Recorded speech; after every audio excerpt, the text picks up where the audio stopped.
Navia over there? Oh, it's been a while. Let's go say hi.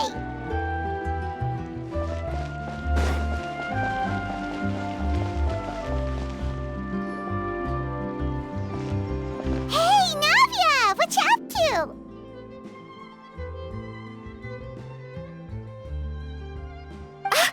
Shh!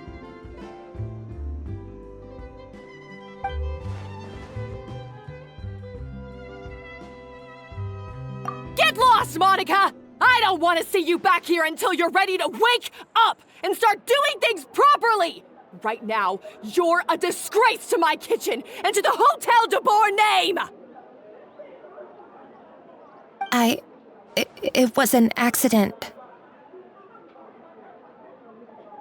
I'm sorry, did you hear me asking for excuses?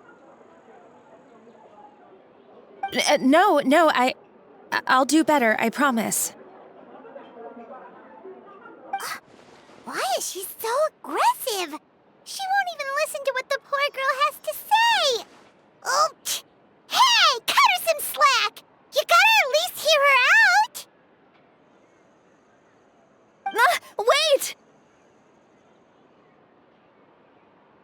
Huh? Who do you think you are telling me? Wait a sec. Navia?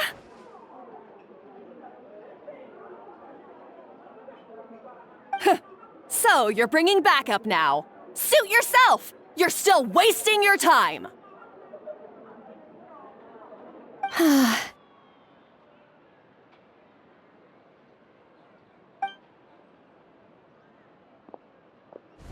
Savannah, is this how you always treat your staff?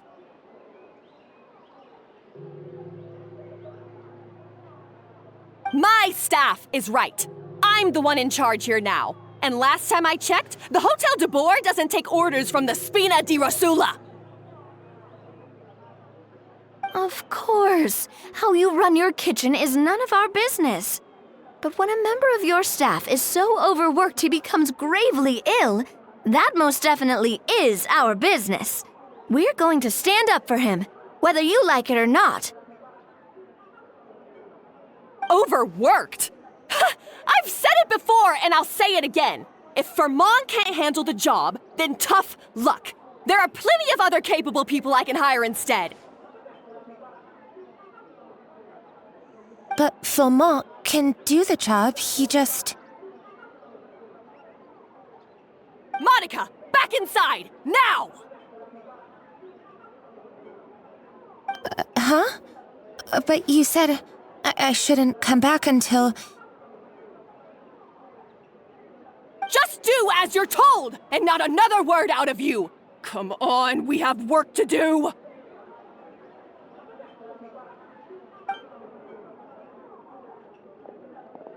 Wow, what a horrible person. Sorry. Looks like I've dragged you into some drama again.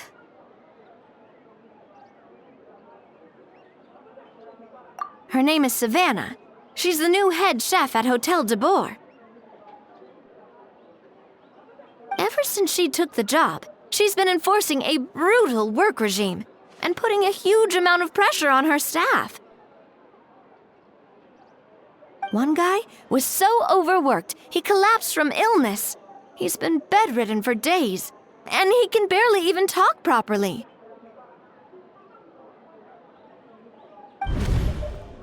I'm sorry. It's all my fault. I don't deserve to be a chef.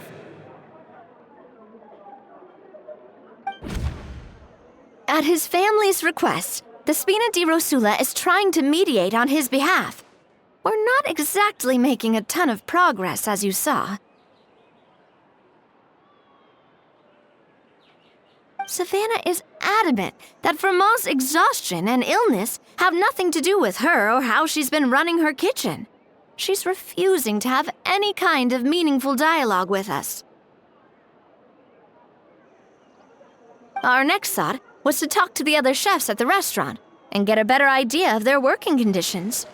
But with Savannah watching them like a hawk, no one has been willing to open up.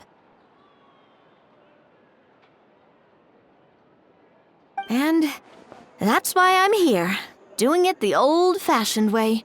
Camping out, watching, and waiting for an opportunity. Oh, shoot!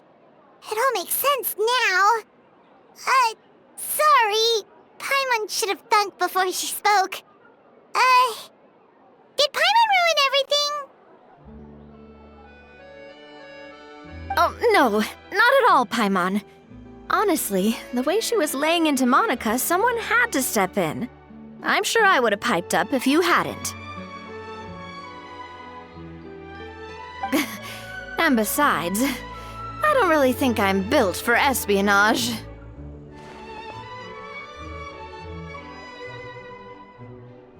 Yeah, meaning it's gonna be all the more difficult to get the inside scoop now. Oh, I might as well head back to the Fleuve Cendre then. We'll need to come up with a whole new game plan.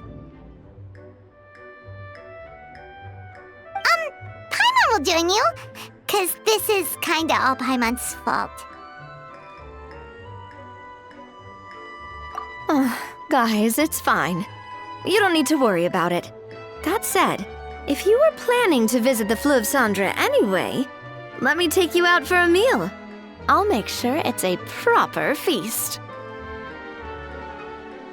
A really famous chef just joined the Spina di Rosula's tavern. Her name is... Sorry to interrupt. I just wanted to apologize for the scene you witnessed just now. We shouldn't subject our customers to that. This is a small token from us. It's some candy from Monica. She asked me to make sure it was delivered into your hands. Monica's the one apologizing? Huh. Clearly Savannah is the one who owes an apology.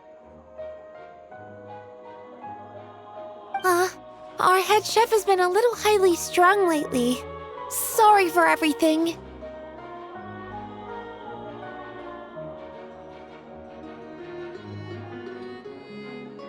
All right.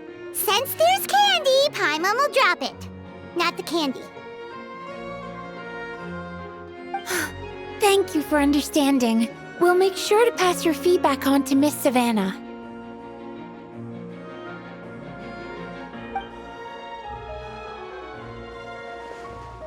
a little highly strung, huh?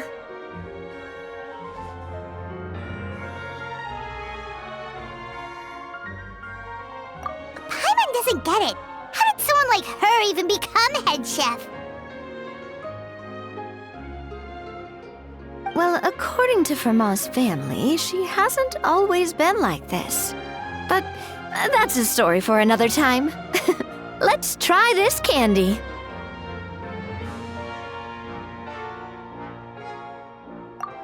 Oh, Paimon totally gets it. Come on, dig in! Huh? Hold on, there's something written on the wrapper. Find Escoffier?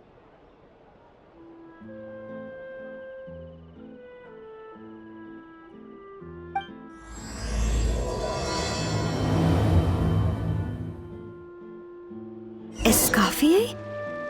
Could this mean... Huh? You know that name, Navia? Yeah.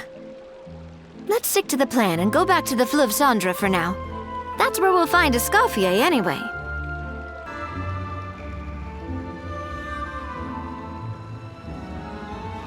So, who is this Escoffier anyway?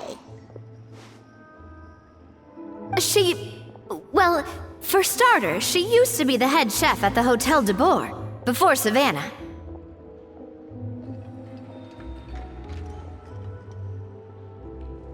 She recreated the legendary Hotel Debord and restored the restaurant back to its former glory. Safe to say, she's the most renowned head chef in the Hotel Debord's history, after the culinary genius Modeste himself. Hotel Debord? That's the super exclusive cake that they only sell a few slices a day, right? Wow. Why the heck would she let Savannah take her place? Well, apparently, the Hotel Debord was reported for a safety incident. Someone claims that the kitchen was adding an illegal substance to their menu. But none of the chefs had any idea how it could have gotten into the food. In the end, Escoffier decided that as head chef, she should take responsibility, and she was sent to the fortress of Meripede. The Fortress of Meripede?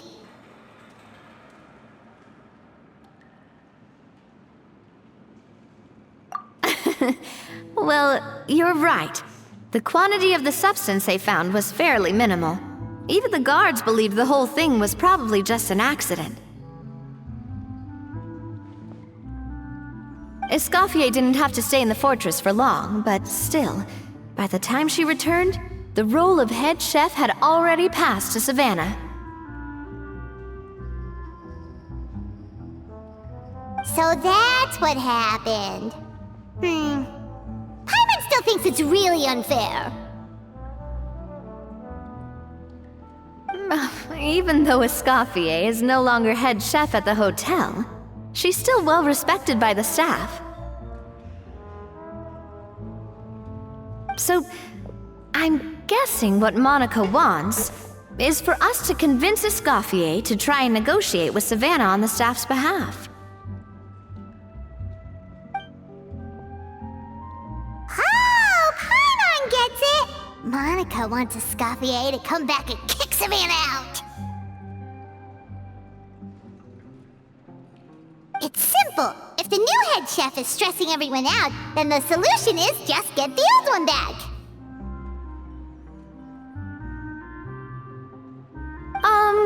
Well, about that. You thought cream of mushroom soup was ready to serve after 3.5 minutes on the stove! You'd have had more sense serving hot water with ice cubes.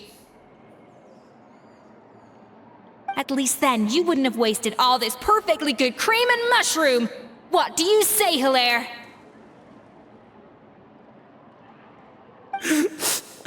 I'm sorry, Cream. I'm sorry, Mushroom. As you can see, Escoffier is that kind of chef as well.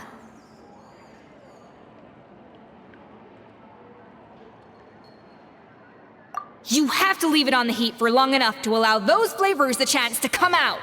Don't be fooled by the aroma when the water first starts to boil. Got it? Yes, Chef. Then go back and do it again. The customers are still waiting. Remember where you went wrong and don't repeat the same mistake twice.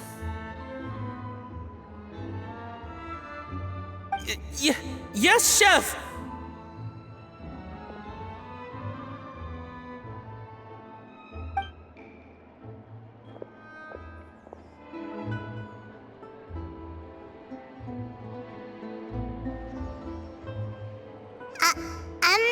Excuse us,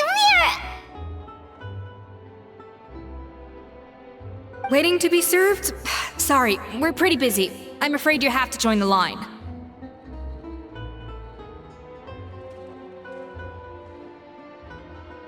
Oh, no, we're not here to eat.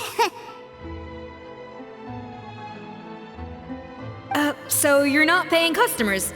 Then I'm afraid the wait will be even longer.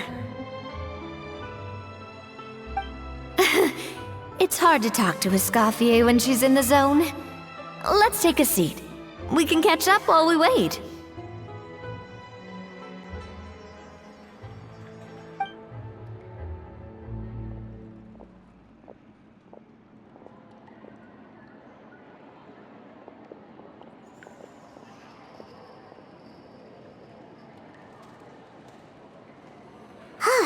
Looks like the rush hour is finally over.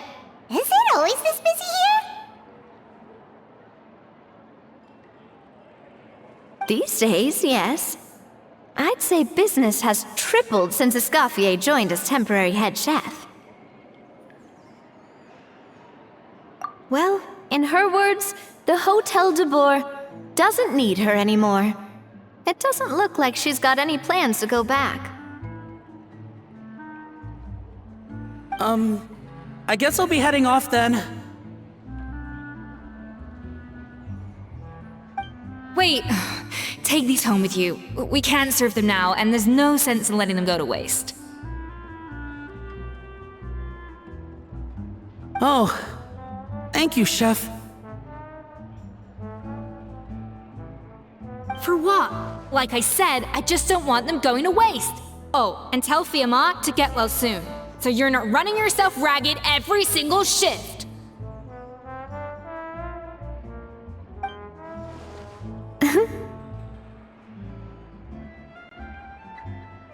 Fiamma.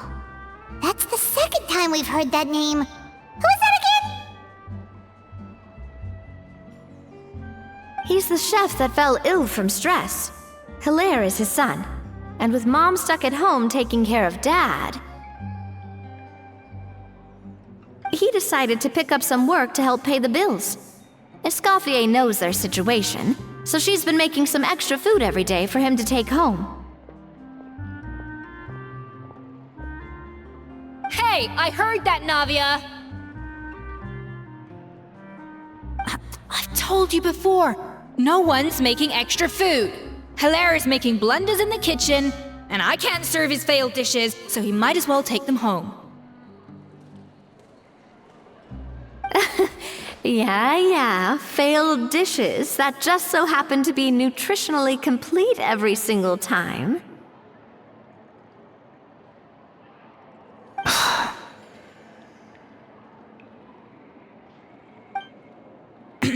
So, you two must be the world-famous traveler and her companion, Paimon, yes? Is there something I can help you with? Oh, so you know us already. We'll skip the introduction then. We're here to talk about Savannah.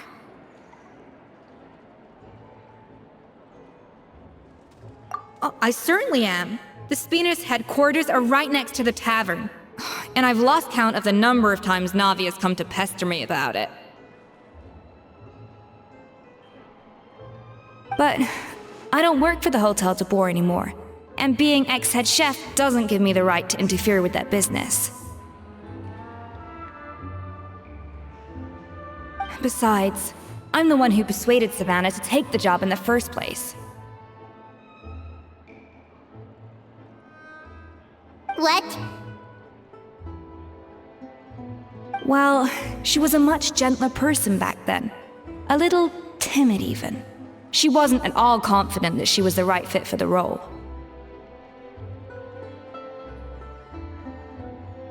That's hard to believe. Are we definitely talking about the same Savannah here? Honestly, I do wonder if she's just emulating me. I mean, I'm not the most pleasant head chef to be around either.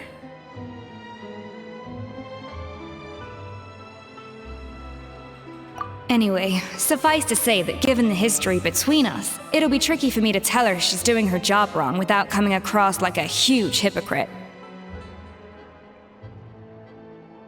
Fiamma and the others probably think that Savannah gets it all from me.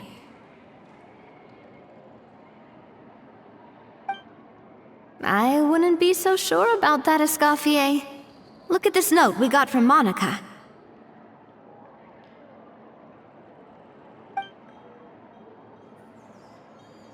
She mentioned me.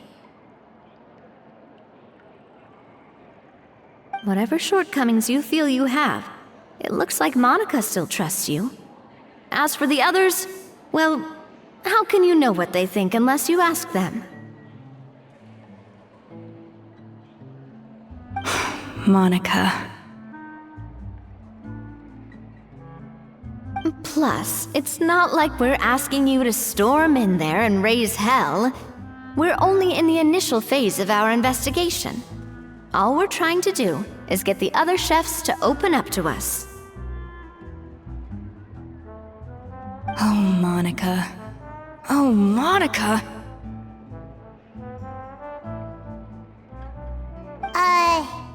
Escoffier? I can't believe her! Powdered sugar is supposed to be applied sparingly. Look at all that on the wrapper. It's thicker than the sole of my shoe. Unbelievable! I won't stand for this. She has to learn. Come on, we're going. Wait, so now she's,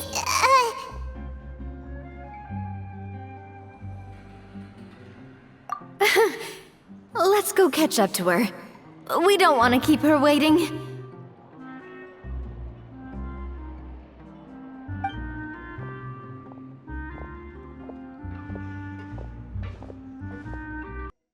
Wait, she looks like...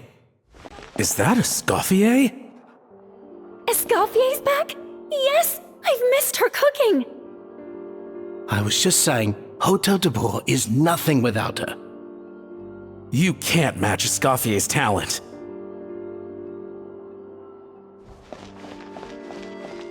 I'm sorry. I'm so sorry.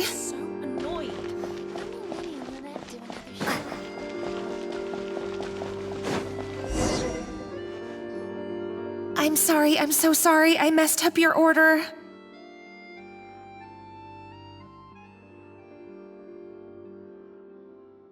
Oh, I wouldn't go that far.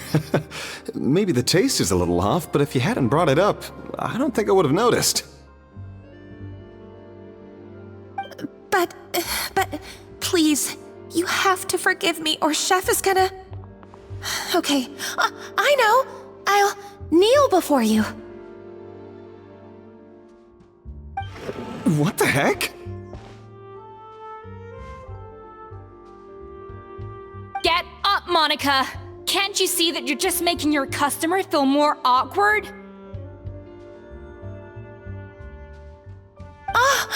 Escoffier? If you want forgiveness, then do what any self-respecting chef would do. Make the dish again. And this time, get it right. You cannot go begging your customers to feel sorry for you.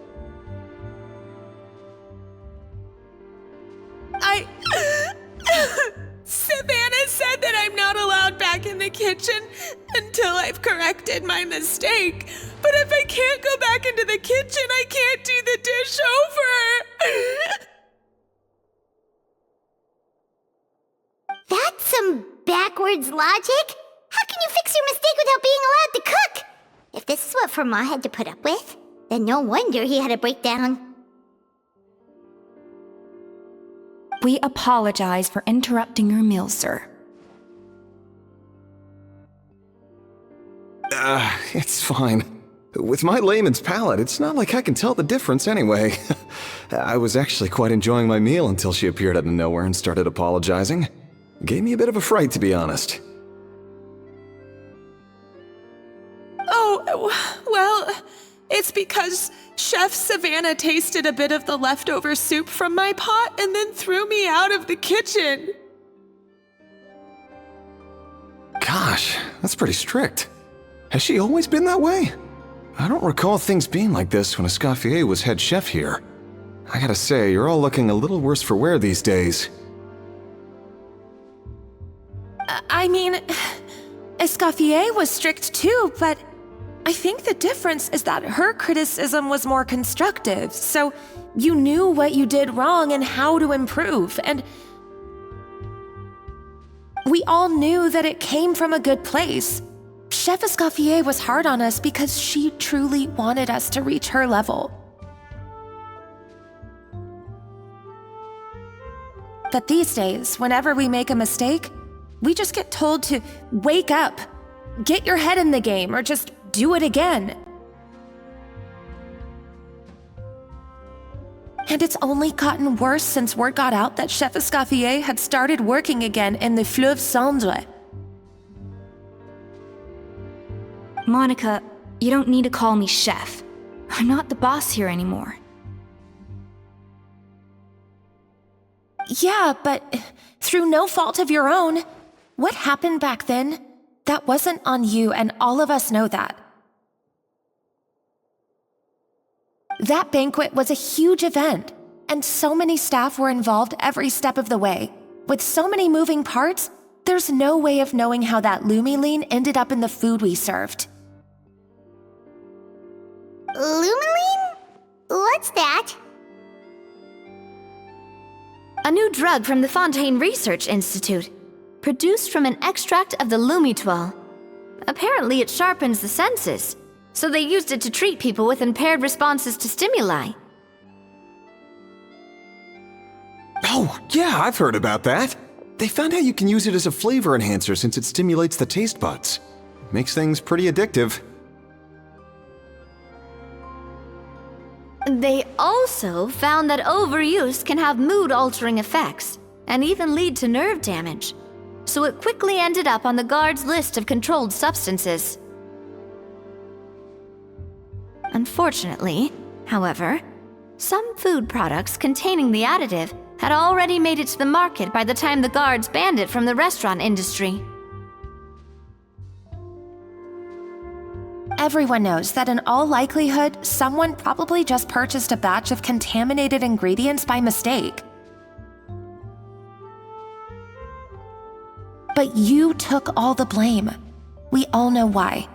You just didn't want to see this turn into a place where tensions are constantly running high, because everyone's suspicious of each other all the time. And now look at you, a fry chef in the Fleuve Cendre. What are you trying to say? Sure, the Spina's Tavern is no Hotel Debord, but come on, it's not that bad, is it? Oh, the Fleuve Cendre, you say? Great! That's where I'm dining from now on. Monica, I'm very happy with my current job. And there's no changing the past. We just have to let bygones be bygones. Besides, at the end of the day, I was the head chef, regardless of whose mistake it was. Ultimately, the responsibility lay with me. If only Savannah was half the boss you were. I'm sorry? Do you have a problem with my conduct as head chef?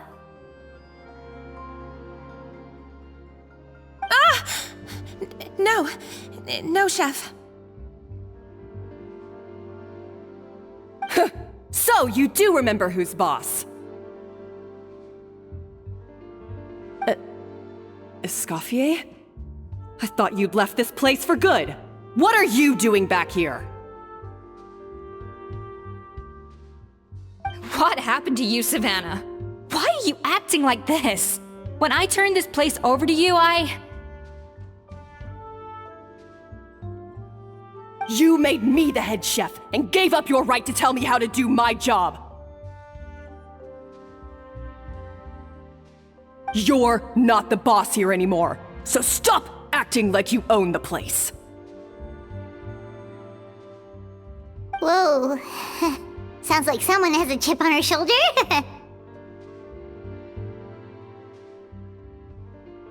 Oh, Savannah! My God, have you grown a temper since I last saw you? Have you put even half the amount of energy into improving your cooking skills, or are you still using the Pluie Lotus as an off-brand marcotte, thinking no one can tell the difference?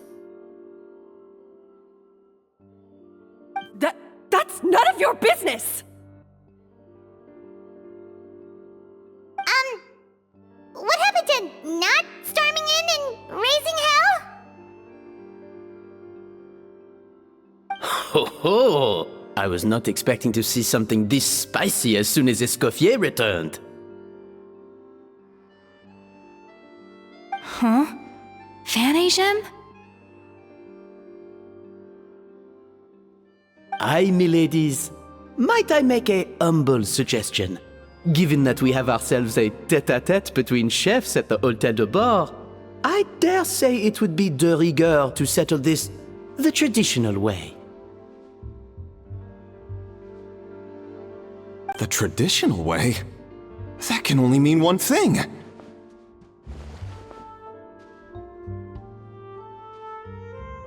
That's right! I'm talking, of course, about the tradition established by Modeste himself. The cooking contest!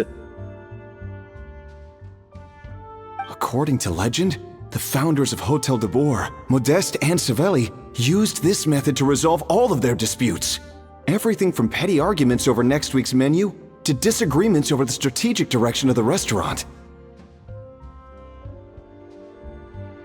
The cooking contest would decide who had the final say.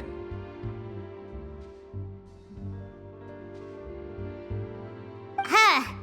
Sounds like they had a lot of free time on their hands. Ah, well, it might sound that way to us.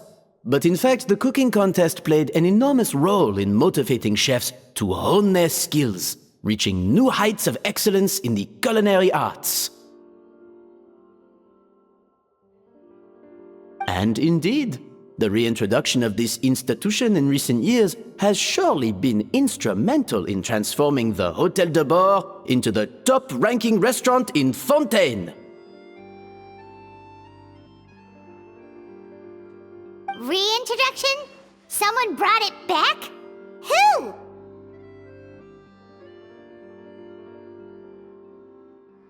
What say you, Escoffier? Surely you of all people won't back down from this challenge. It was you who put the rule in place, after all.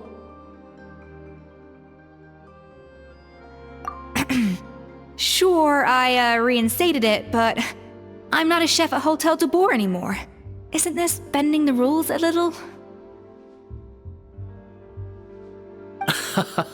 I see no issue as long as both sides agree to the terms.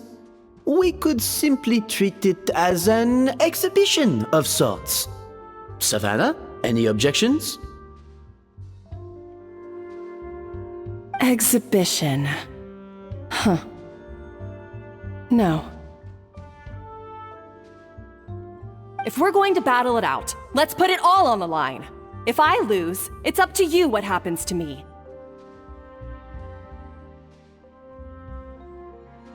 I don't want anything to happen to you. But if you lose, you hand over the Codex Debord to me.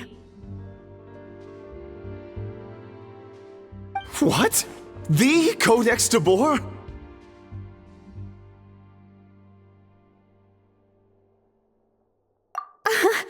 Only the legendary handbook written by the original head chef Modeste. It contains all his secret recipes, including Gâteau Debord.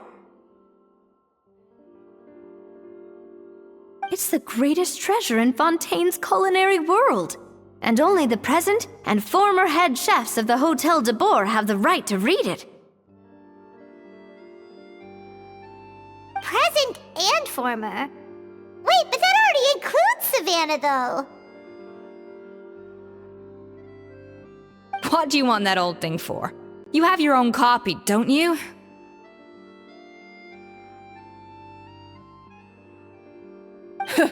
Don't take me for a fool. You know perfectly well what I mean. I want your copy, the original version, the one you took with you when you left us. I'm sorry, I must be missing something. You know, there's no difference between the original and the copy, right? They contain the exact same recipes. Stop trying to change the topic. What's wrong, Escoffier? Scared you're gonna lose to me? Or are you scared of me getting my hands on the original codex? Savannah, you may remember that we gave her the original as a parting gift, to thank Escoffier for her years of service. Asking for it back feels a little,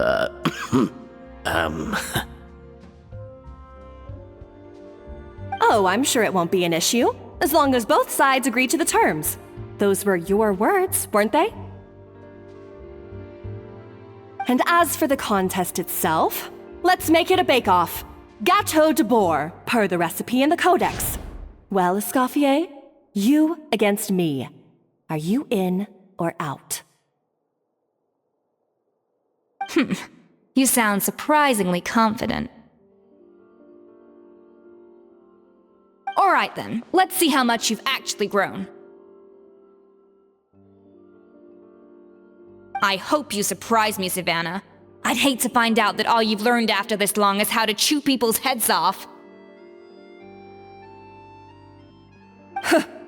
Believe me, I'll show you. Escoffier, are you sure this is a good idea? You accepted her terms a little hastily. Oh, it'll be fine. Let's head back to the Fleur of Cendres so I can get prepping.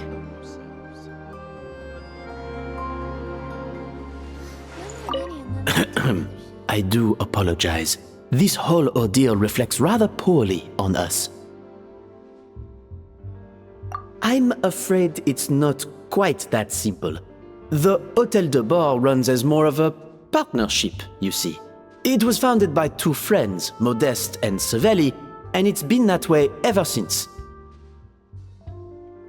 So, while I am technically Savannah's boss, it's not really my place to interfere with the business of the kitchen.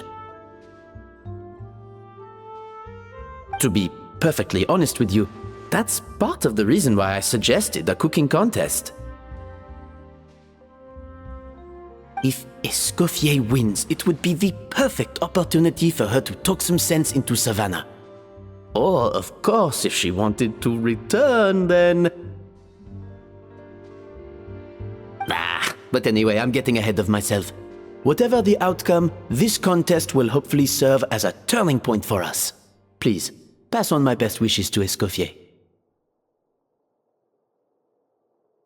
I must say, Savannah surprised me with her confidence. Does she really believe she can best Escoffier in the kitchen?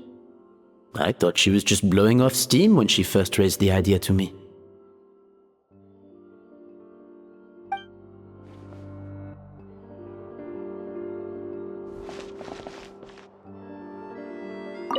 I can't believe I got to witness that firsthand. I only stopped by here for a quick meal. I definitely got my Mora's worth today.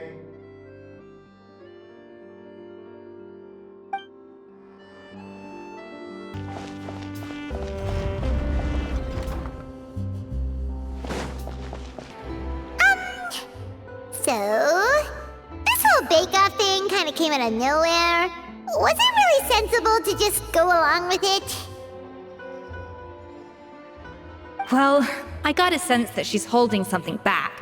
But we chefs always express ourselves in our cooking.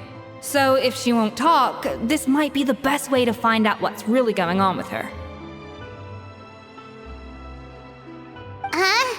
Holding back? Sure didn't sound that way to Paimon. Escoffier only picked up on it because she's the same way. Always closed off, never letting you know what she really thinks. That's patently false, at least where your macarons are concerned. I've been nothing but truthful with you about the disgraceful amount of sugar you use. Okay, that's one case where you can keep your thoughts to yourself. Oh, that? Well, it's not so much a recipe book as a diary of Modeste's adventures. Back in the day, he and his good friend Savelli explored far and wide, partly adventuring, partly looking for new ingredients and developing new recipes. Their creations had an enormous influence on the course of Fontaine cuisine, turning it into a much more vibrant and diverse scene. For instance, legend has it that the original Gâteau Debord was made using a special secret ingredient that Modeste discovered on one of his adventures. So rare was the ingredient that they could never make more than 16 slices of the cake per day. But everyone who tried it claimed that it was one of the most blissful and invigorating things they had ever tasted. Modeste and Savelli went on to found the original Hotel Debord, which catapulted them to stardom in Fontaine's culinary world. Especially Modeste. He was hailed as a once-in-a-generation genius, and over time, the recipes from his adventure log became known as the Codex Debord. Paimon's heard this kind of story before. Armed with the Codex, the Hotel Debord took its rightful place as the finest restaurant in the land, serving those recipes for centuries to come. Something like that?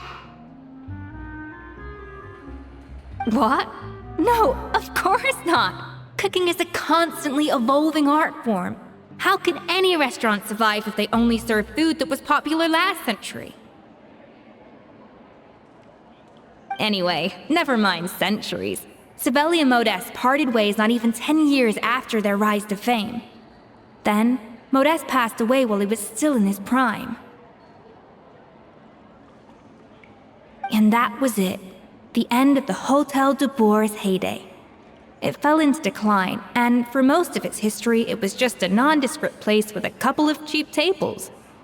It's only in recent decades that it started recovering. Even then, it still took numerous relocations and changes of management before we finally ended up with Vanigem and the restaurant we have today. Oh! So the Codex really isn't all that, then. Paimon figured it was like one of those mystical books they have in Liyue's martial arts novels, where the main character learns all their secret powers from. Yes, well, that's fiction, and this is reality. You can't meet the tastes of modern diners by following some ancient recipes from a dusty old book. Case in point. Even the Gâteau de Bord they sell now is actually Escoffier's reimagination. Wait, really? Why though? Didn't that recipe make it into the Codex? It did, but like I said, it's the dusty old book now, and the records aren't as legible as they once were. Not to mention that there's no way of finding the secret ingredient Modeste wrote about. So, reimagination is right. I consulted some historical records and took what I could from the Codex. But ultimately, the Gâteau de Bord of today is my own recipe. As for why we gave it the same name and kept the tradition of only selling 16 slices a day, well, you've got Vanigem's business sense to thank for that. Oh! Huh. Well, that kind of takes all the mystique out of it. Hey now, it might not be the original Gâteau de Bord, but it's still the most delicious cake in Fontaine today. And who knows, maybe Escoffier's version is more suited to your palate. Just think, if the original truly was the perfect cake you're imagining it to be, there's no way the recipe would have been lost to history, right? Not to mention that the Hotel Debord never would have fallen into a slump.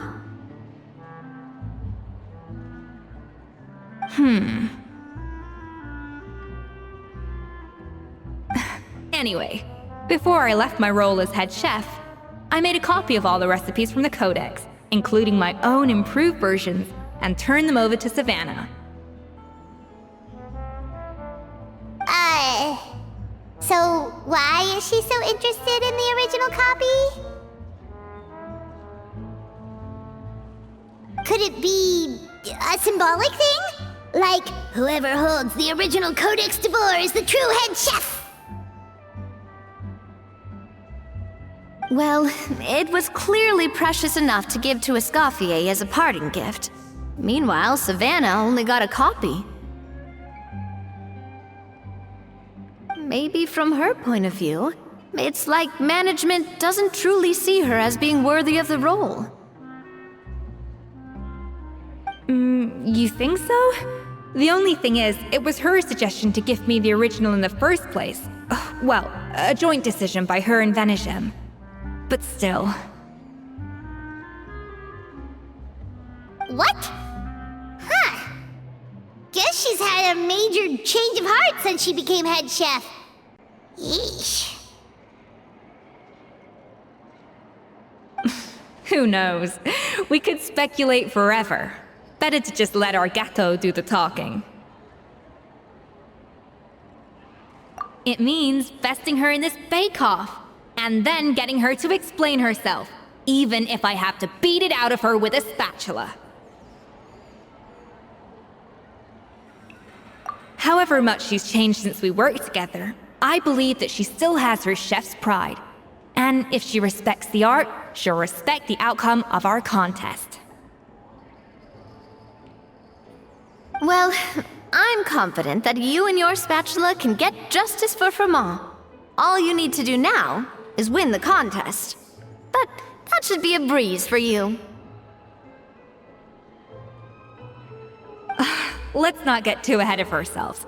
Hotel Debord is very complicated to make. Usually, it takes 3 chefs working in tandem to cover everything. Now, if I had to push it, I could probably do the work of 3 chefs myself. But I'd prefer to play it safe if I can find a couple of assistants in time. Well, that's easy. The 3 of us are veterans in the kitchen. You just need to pick 2 of us. Well, I have heard the Traveler is an accomplished cook, as well as a warrior. But be warned, I will hold you to exceptionally high standards. Think you're up to the task? Oh, count me in too. I've spent weeks perfecting my macarons after your scathing review. Even if it means competing against the Traveler, so be it. I'll show you what I'm made of. Confident. I like it. Alright, let's start with some elementary mise en place. Show me your knife skills.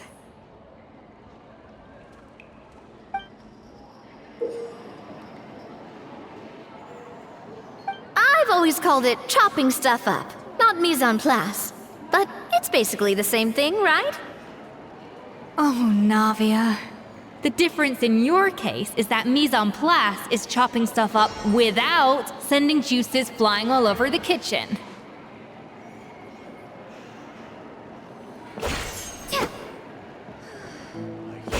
Finally on the right path.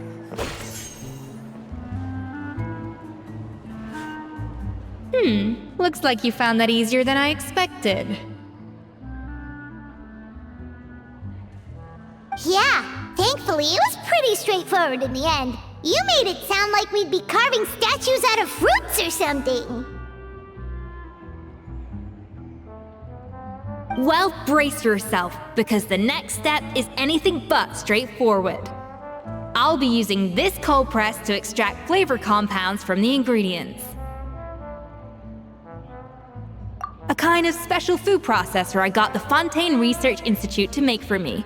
It uses cold temperature extraction to isolate the essence of cooking ingredients, which can then be used to flavor dishes more precisely.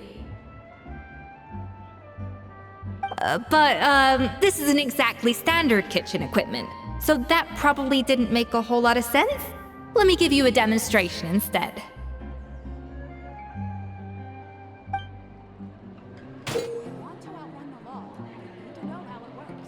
Custom-made equipment from the Fontaine Research Institute, huh? That's some pretty high-tech food prep. Paimon's never used anything this weird before. Cool. No, weird.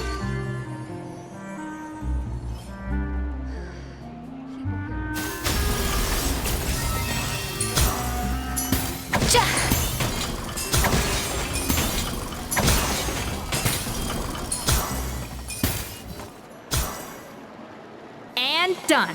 These are the flavor compounds extracted from our ingredients. I've processed all the fruit you chopped up earlier.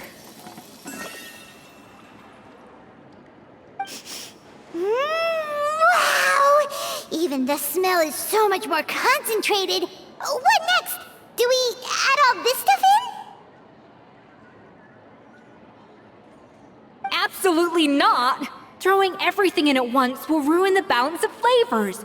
We have to go slowly and carefully to calibrate the exact flavor we want.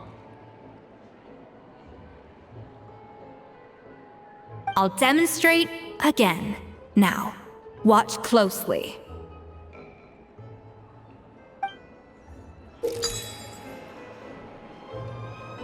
Slowly and carefully. Not a drop too much, and not a drop too little. Know of any...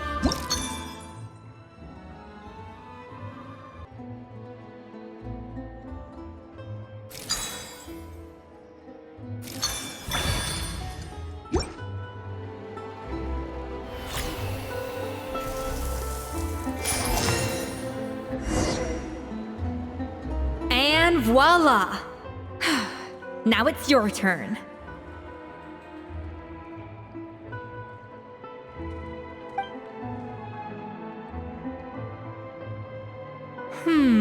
Not terrible. Considering this was everyone's first time blending flavor extracts, it could have been worse. But the traveler's work was surprisingly good. Are you sure you've never done this before?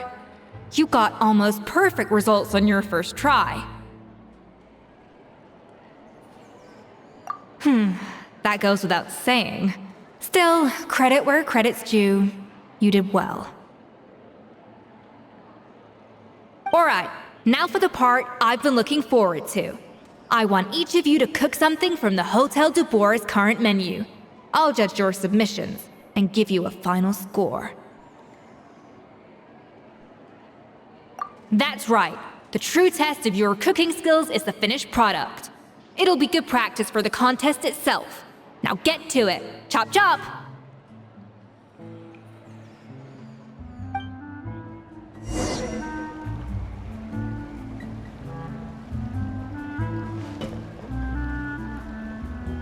How's it going? Have you picked a dish yet? Choose wisely. I expect you to present the most delicious thing on the menu.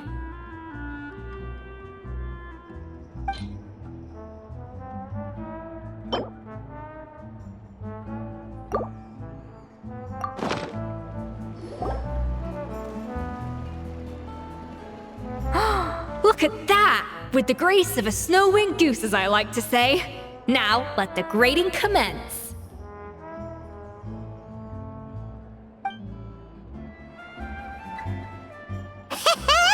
Pretty good, right?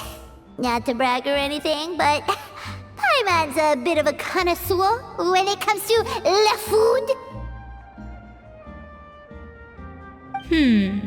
6 points. What?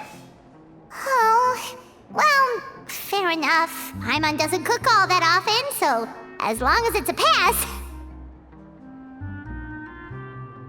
That's 6 out of 100. What?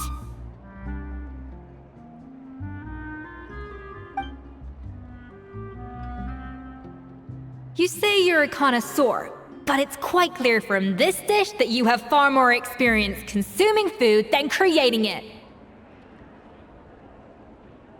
By that logic, I suppose you think listening to Lady Farina on repeat every day would make you an opera singer. Aww. Me next, me next! I'll have you know that this batch of macarons has 2 whole tablespoons less sugar than my previous ones. So you went from 12 tablespoons to 10? Well, it's nice to know you actually measured it out. Because it tastes like you just threw in whatever was left in the jar. 6 points. Aw.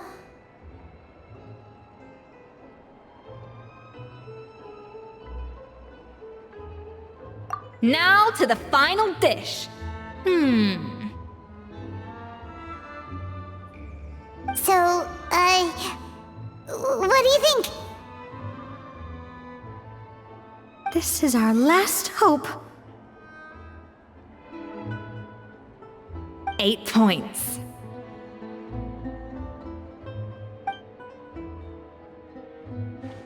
Darn! That's barely higher than what we got. Not exactly. The color is spot on. Beautiful aroma. Excellent presentation.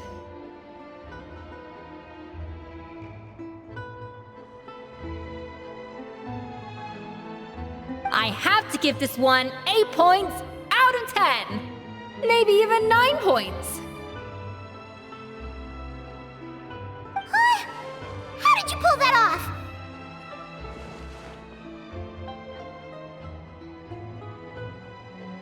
Don't get me wrong. There's room for improvement. But still, this is clearly the work of an accomplished chef.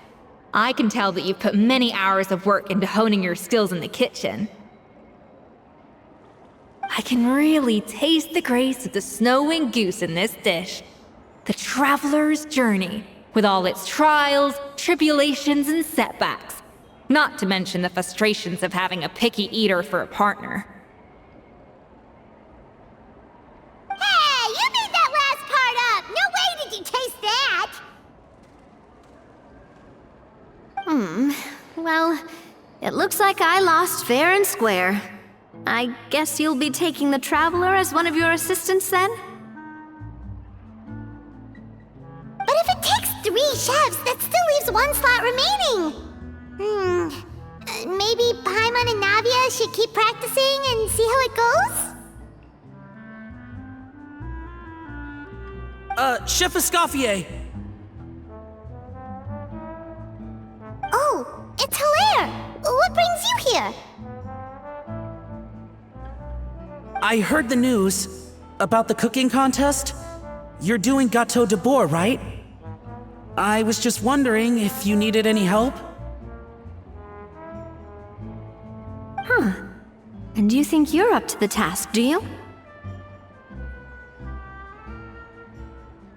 Oh, no, I know I'm not there yet. It's actually my dad who wanted to help.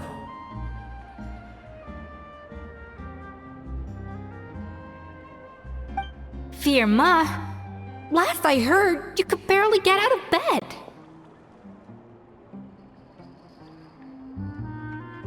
Chef Escoffier, Navia, Traveler, thank you all so much for everything you're doing for me and my family. I've had enough of sitting around at home while you run yourselves ragged.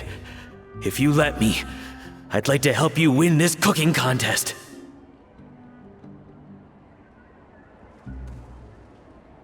Yeah, I was gonna say the same thing.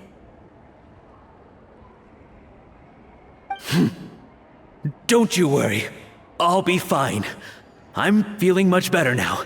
I'm sorry. I know I've been rather useless these past few days, but not anymore. The fact is, I'm a fine chef, despite recent events. I've proven myself in the Hotel Debord kitchen, so if anyone's qualified to work under Chef Escoffier, it's me. I think. I hope so. Firma, have you even set foot in a kitchen since leaving Hotel Debord?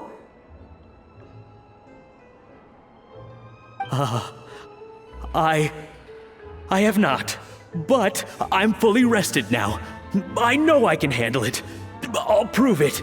Let me whip something up for you right now.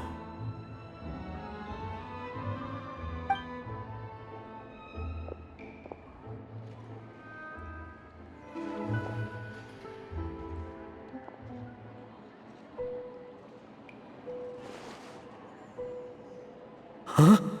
That's strange. Why are my hands shaking?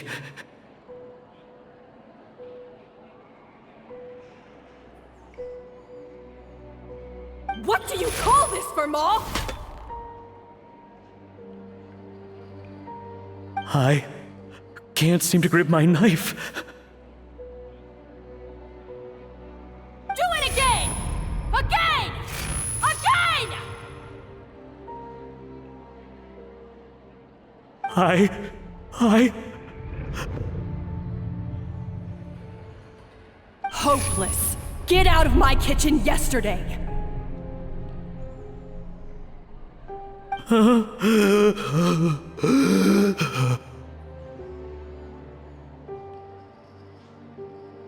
Dad, what's wrong?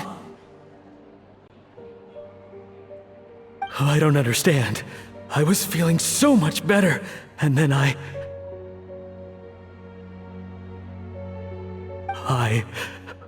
Will I never be able to work in a kitchen again? Dad, talk to me. What happened?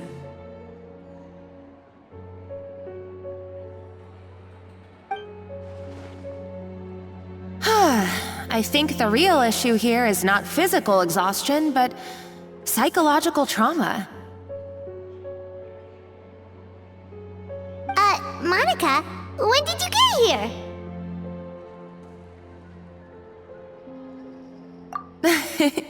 Probably because you were all concentrating so hard on your cooking. I didn't want to interrupt your flow.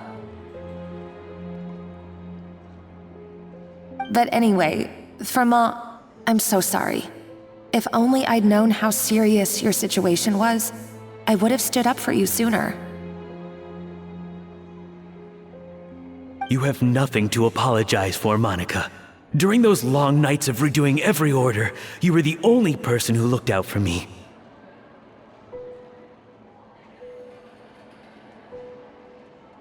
Oh, come on. All I did was make you some tea.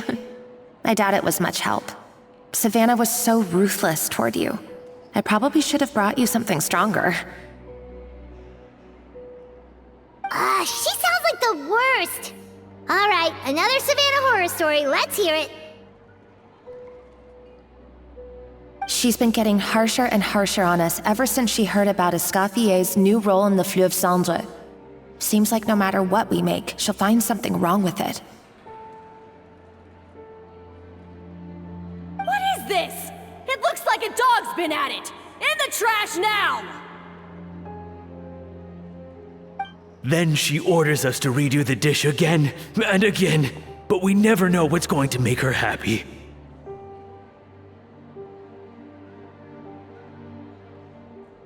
Do it again, do it again, do it again!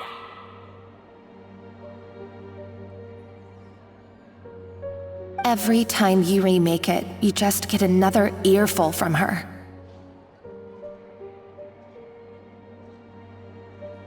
Either straighten yourself out, or get out of my kitchen! So now, it seems like just picking up a kitchen utensil gives me flashbacks of her yelling at me. Oh man, that must be awful. The more I want to get it perfect, the more my hands shake, and the more scared I am of making another mistake. How can you give up so easily, Firma? You weren't a quitter when you were working for me. And even under Savannah, you talk about working late into the night trying to perfect your dishes. That says to me that you still hadn't lost that determination to prove yourself. What changed? I don't know what's come over me.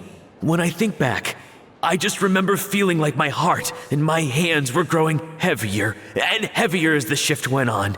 Each time I had to redo a dish, my heart sank a little further.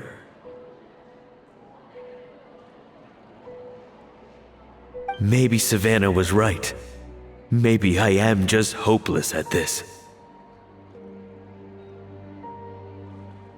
Dad.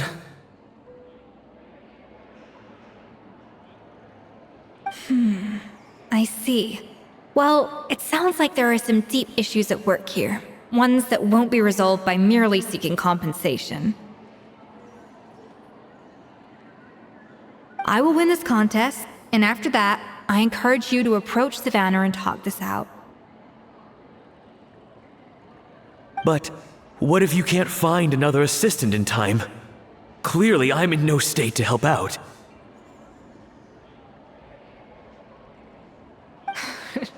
You think being one person short will ruin my chances? Let's not forget, I taught you and her everything you know. Even if I had to go it alone, I would present the perfect gâteau. Oh, well, Paimon and Nadia will still keep practicing, just in case. And so will I.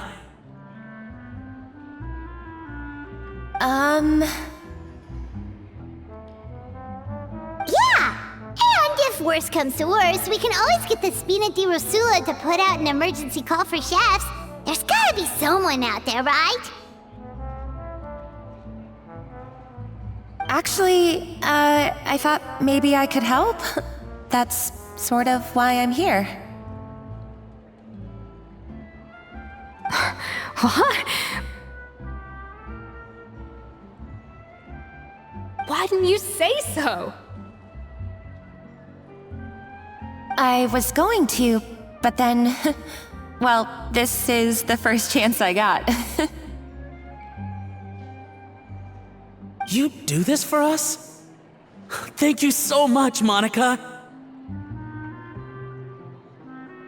Alright, fine by me. But aren't you still working for Savannah?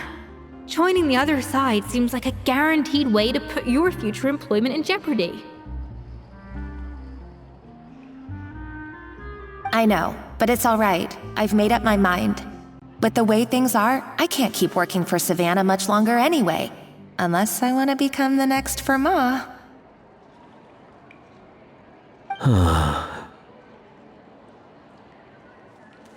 I'm done with sucking it up. It's time to try and turn things around. If this cooking contest can get Savannah to see the error of her ways, then I'm sure she'll forgive me for this. Well, Paimon didn't think we'd be poaching from Savannah's staff to get our third person, but there you go. Anyway, Monica's a professional chef, so nothing could possibly go wrong now. Great! Then it's settled.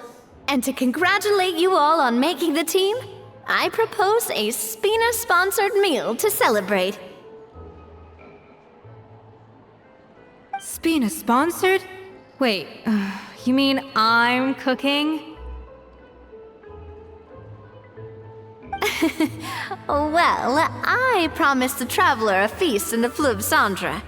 And I know how much you've been looking forward to it.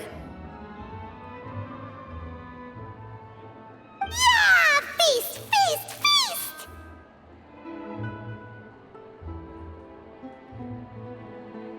Alright, if you insist, then prepare for some of the finest food of your lives.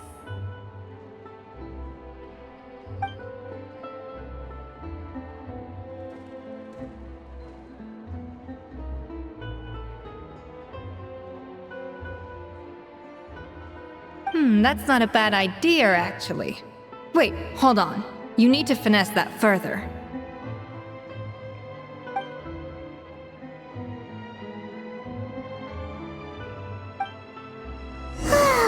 That was a dream come true. Paimon never knew Fontainian cuisine could be this good.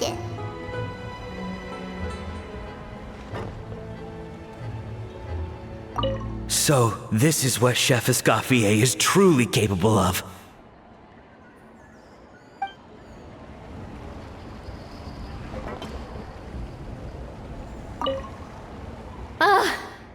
I wish I could eat that all over again.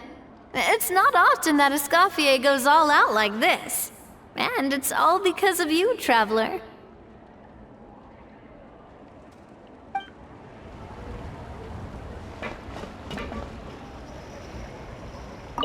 Wow. I don't know if I'll ever be able to cook as good as that.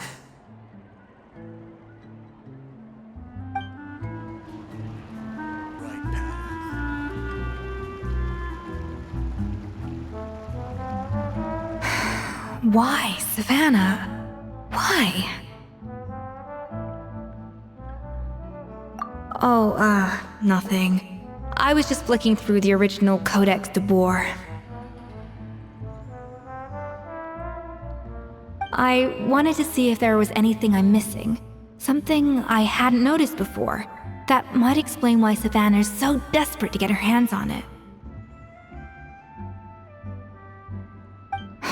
But I can't find anything. It's just some hastily scribbled recipes in between diary entries from Modeste's adventuring phase. And most of it's not even legible anymore. The copy I gave her not only has all the recipes in full, but even includes my own private tips and notes from years of experience. Surely that's infinitely more useful than this old thing. Yeah, maybe. Still, it's just hard for me to imagine that the Savannah I knew would go to all this effort just to make a point. We were. At least I always thought we were. She was a little shy, but meticulous with everything and everyone she dealt with. She made a few mistakes here and there, but she was quick to correct them whenever they were pointed out. And she was always striving to improve as a chef. Those qualities are why I recommended her to replace me as head chef. I never imagined for 1 second that she'd cause Fiamma and the other staff so much grief.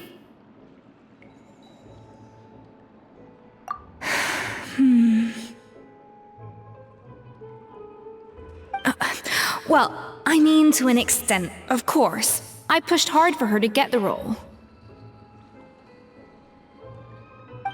And the idea that she turned out like this because of me is difficult to come to terms with.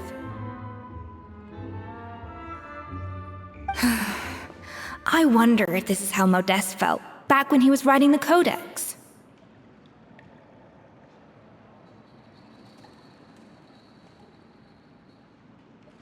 Yes, with his good friend and co-founder of the Hotel Debord, Savelli. The story goes that after Modeste unveiled his Gâteau Debord and was hailed as a culinary genius, he was admired and adored by all. But his newfound fame slowly drove him and Savelli apart. Unlike Modeste, whose every new creation was an instant hit, Savelli seemed to face setbacks at every turn. Doors that would swing wide open for Modeste would shut in Savelli's face.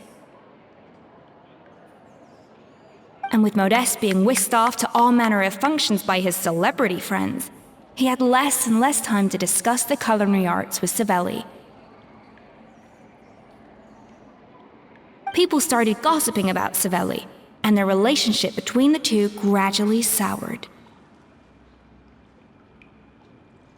Everything came to an abrupt end when Modeste, still in the prime of his life and still hailed as a genius, suddenly died from an acute illness. And that was it. They neither had a decisive split, nor got the chance to properly reconcile. Their story just came to an end. One rumor had it that Savelli actually killed Modeste out of jealousy, even as the latter was hoping to make amends.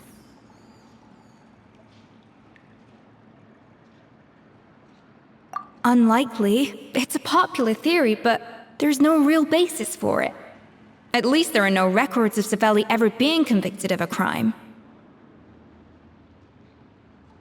Still, beyond a point, there's no way of knowing what truly happened in the past. All we can do is try to make sure the present doesn't quite go as badly. And that's why I have to win this contest tomorrow. Then get the truth about everything that's been going on, even if it means cracking her open like a nut.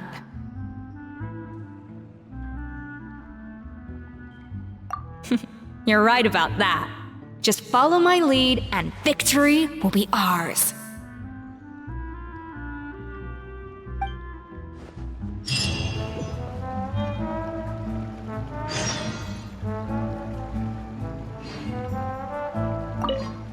Let's hope that Savannah isn't all sizzle and no steak.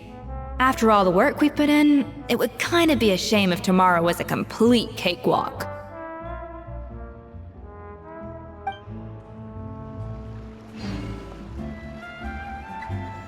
It's cooking contest day! To the Hotel Debord! Toot sweet! Did you hear the news? Escoffier's coming back for a cooking contest. Wait, seriously? Escoffier in a cooking contest? Now that I've got to see! I don't get it. Why would anyone in their right mind challenge her to a cooking contest? Mesdames et messieurs, welcome one and all to the Hotel Debord and to this most exciting of cooking contests. Savannah, I've brought the original copy of the codex you asked for.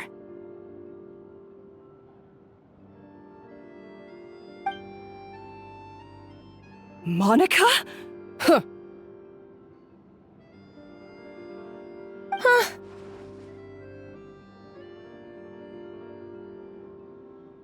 In the interests of fairness, this contest will be conducted in a double-blind format. Once the dishes are complete, they will be sent to the back of the kitchen where they'll each receive a label. The labels will be placed out of sight underneath the plates, only to be revealed after the judges have sampled them and reached a final verdict. This is to ensure that no one will know which dish is made by which contestant. As one of the judges, I promise to be fair and impartial. When my meal got interrupted yesterday, I never thought this is how they'd make it up to me. Getting a seat on the judging panel is a pretty sweet deal.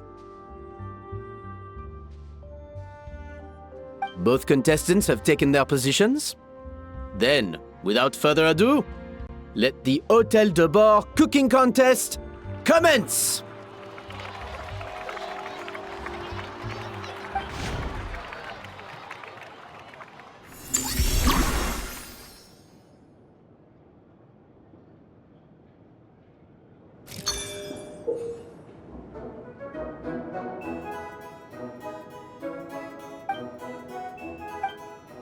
Monica, Traveler, it's go time. Let's do this. Alphonse, Gaspard, get to work! Do not disappoint me. Looks like our two head chefs are raring to go. Like an oven on full blast, this competition is quickly heating up. Even the best chef in the world can't flavor their food without prepping the flavoring, right?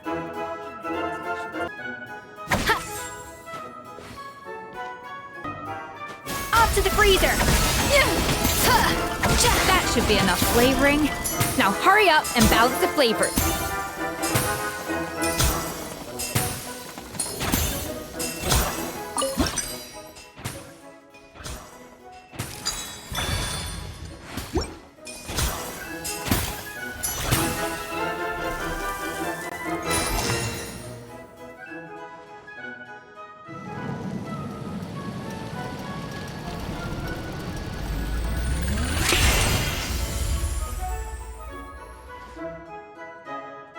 Come on, Escoffier! Come on, Traveler!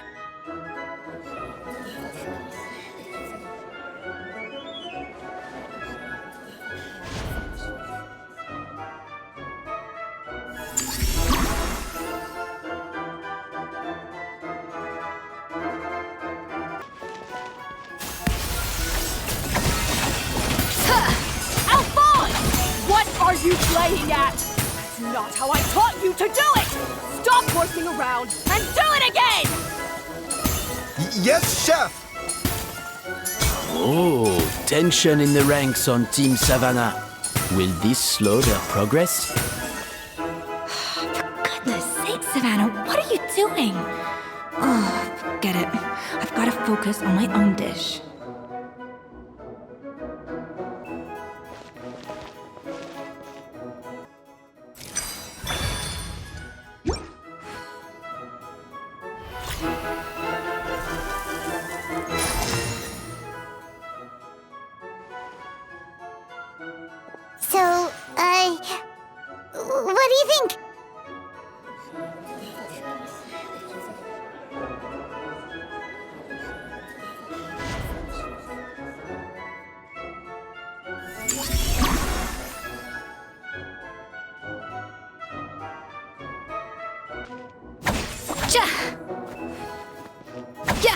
Escoffier is already on the final step of the recipe. Let's check on Savannah's progress. I think this flavor profile is still a little bit off. Enough! Oh, useless. Both of you, make like an egg and beat it! I'll do it myself. Wow! Is Savannah serious? Can she really make up for lost time working alone?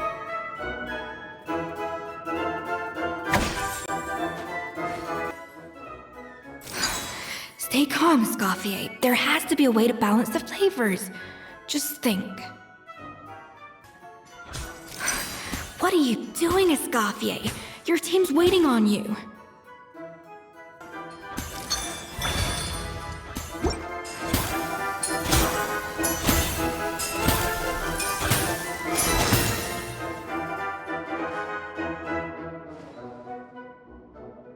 You can't match Escoffier's talent.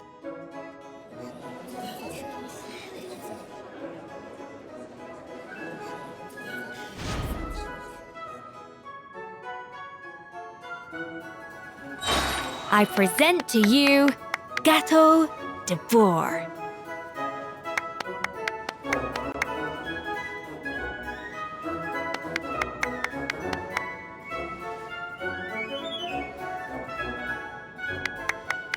Know of any new orchestral pieces? I like to swap out the background music in the kitchen once in a while. It's a great way to find new inspiration.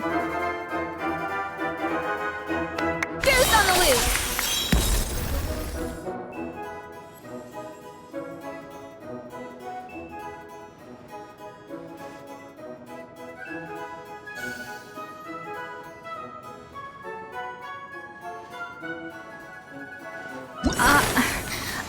I was just exercising caution. I had to make sure everything was perfect.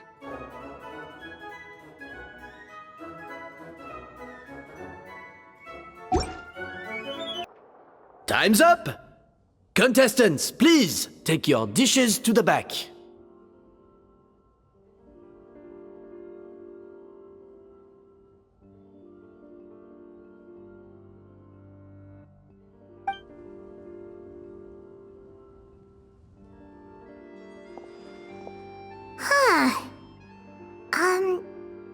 That guy was right. You really can't tell whose is whose just by looking at them. We both made the same dish after all. For all her flaws, Savannah's a talented chef who earned my recommendation for good reason. She wouldn't screw up something as elementary as the cake's appearance. Whoa!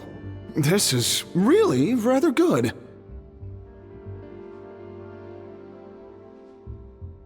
Wonderfully soft and fluffy. Beautifully sweet. This is a masterclass in how to make Hotel Debord.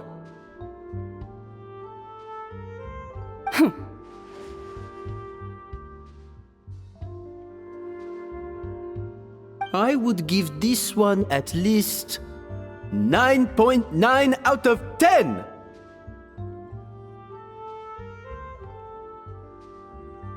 Only because there's something about the flavor of the base. It's just a little different from the recipe I'm used to. Huh? Really? I couldn't tell.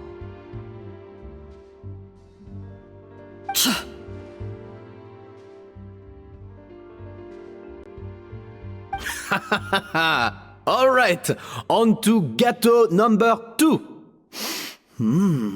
I haven't had a single bite and already this aroma is a delight to the senses. I have a feeling that this gâteau will be a gâteau for the ages. How exciting! I'm gonna dig in.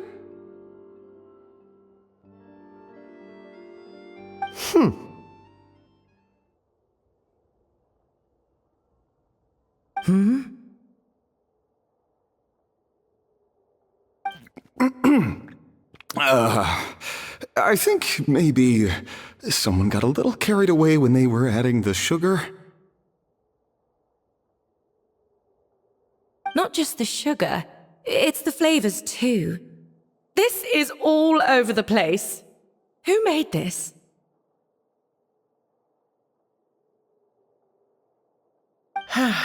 It appears the decision is unanimous. This gâteau is far below the standard we would expect.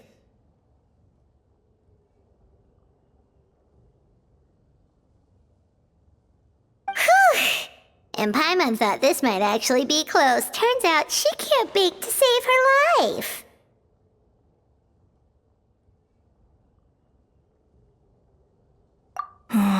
Something's not right here. Savannah may not be perfect, but no way is she this sloppy. I can now declare that the creator of the first gâteau has won this cooking contest. Now, all that remains is to turn the plate over and reveal the chef's name underneath. What? It's Savannah?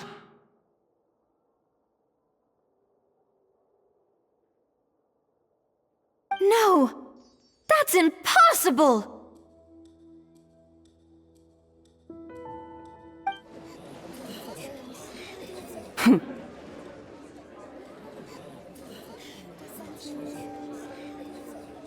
Hey, Savannah! You cheated, didn't you? You cheater!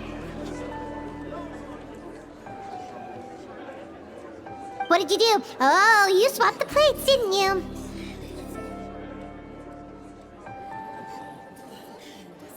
Well, someone's a sore loser. These cakes went from the oven to the judge's table without me ever laying a finger on them. And everyone here can attest to that. It was Vanejem's staff who labeled them in the kitchen. If you're looking to accuse someone, why don't you start with them?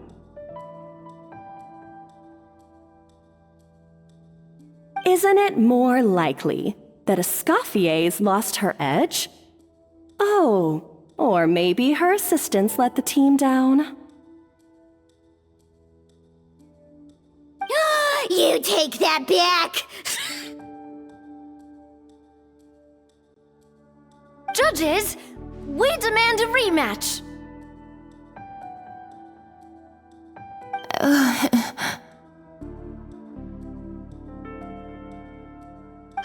That's enough! What's done is done. As head chef, or rather as team lead, I take responsibility for the dish I served. Whatever went wrong and however it happened, I should have spotted it. Savannah, I didn't think you'd stoop this low just to beat me in a bake-off. What happened to your chef's pride?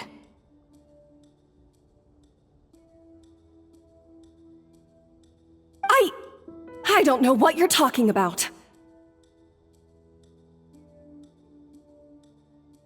If you want the Codex Debord that much, you can have it. Escoffier, no! But you must promise me that you'll apologize to Firma and compensate him for everything you put him through. It's a little late to be negotiating terms. The contest is over and I won. That means you owe me the Codex, and I owe you nothing.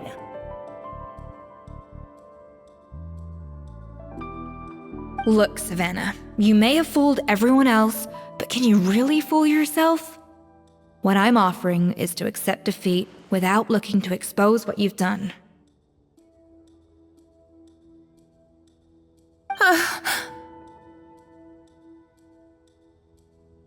But only on the condition that you promise to stop putting so much pressure on your staff.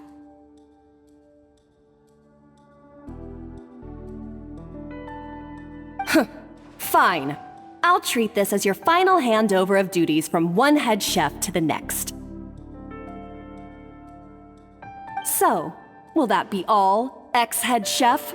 Or is there any other unfinished business you'd like to leave in my hands? I didn't mean that to be a scolding from your former boss. Just a word of advice from a fellow chef and a friend.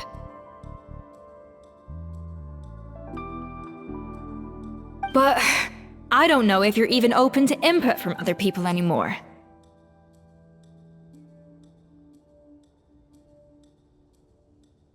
I know what I'm doing. I don't need your advice.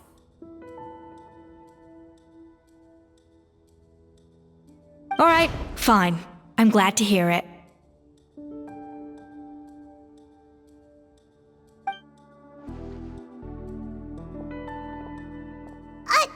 Escoffier!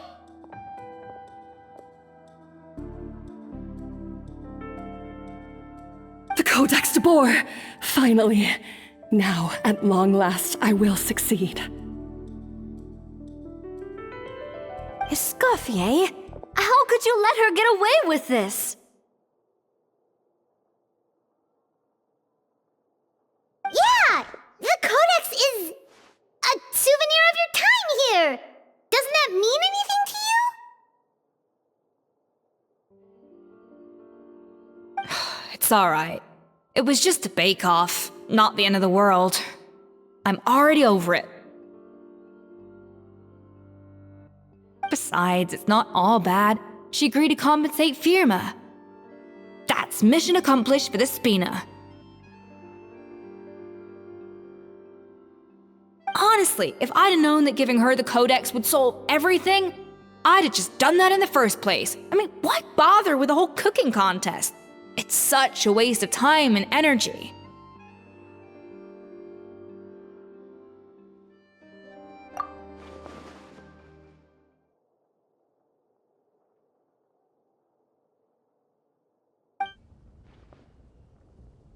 No. No! This doesn't make any sense! Huh?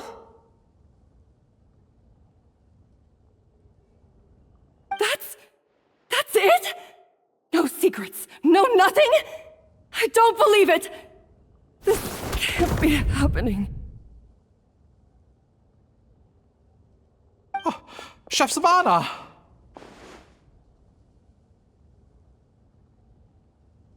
Savannah?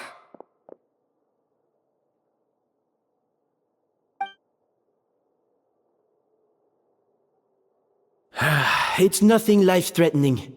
Just a lot of pent-up stress and exhaustion.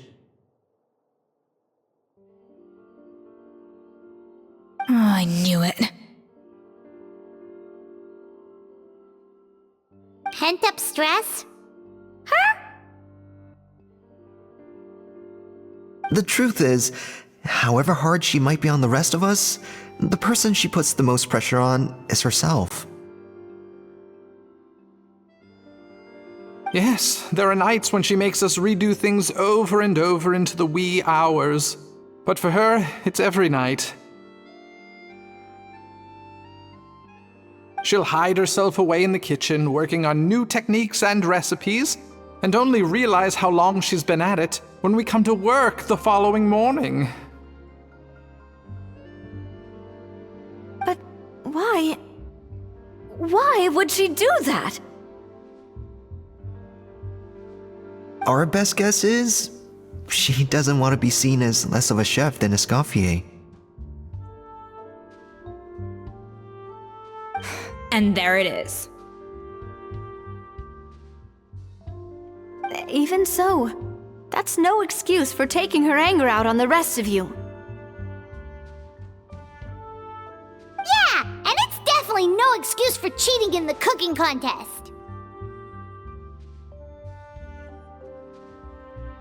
About that, we honestly have no idea how she did it. We were focused on our own work the whole time, like she asked.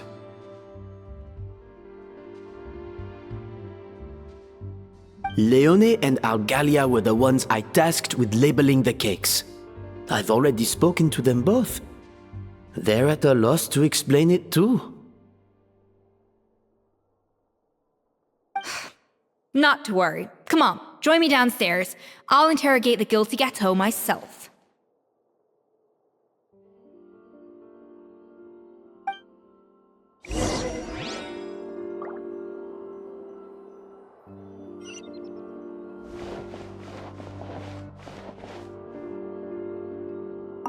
Well,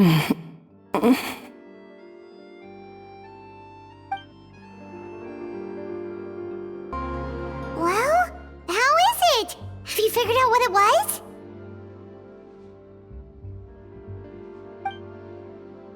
Oh, this is aggravated assault on my palate. I'd rather eat wet cement than this. Is it really that bad? I made sure to taste test it before it was served. Oh, relax. This isn't your cake. Savannah never switched the plates. The offending flavors are coming from in between the icing and the cake base, which means someone tampered with it while it was being made. Or in other words, we have a traitor in our midst.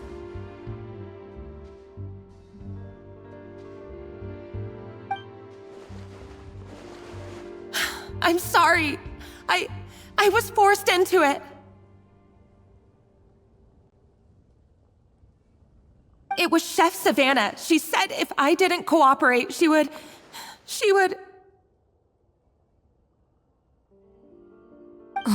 Calm down, Monica. I've already accepted defeat. And if I wanted retribution, I would have brought this up when the results were announced. Whatever's going on with you, just spill the beans. There's no need to hide it.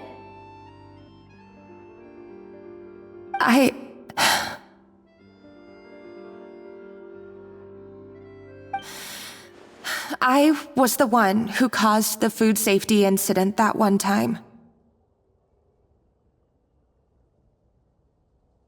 Food safety? Wait, you mean the Lumaline incident? So you procured the contaminated ingredients? I think so.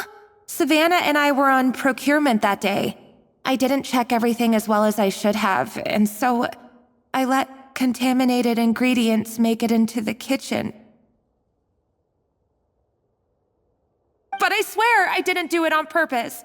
I had no idea there was an issue with them, and I didn't know it would end up with Escoffier going to jail.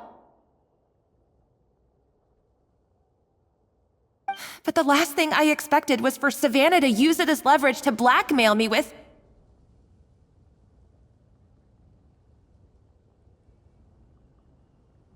This is crazy! So Savannah pressured you into sabotaging Escoffier's cake by threatening to expose your secret if you didn't? I know, it's terrible. I'm so sorry. I was so scared. The thought of Chef Escoffier finding out that I put her in jail, it made me freeze up with fear. I thought Escoffier would hate my guts if she ever found out, and yet somehow that's ended up in me doing something even worse.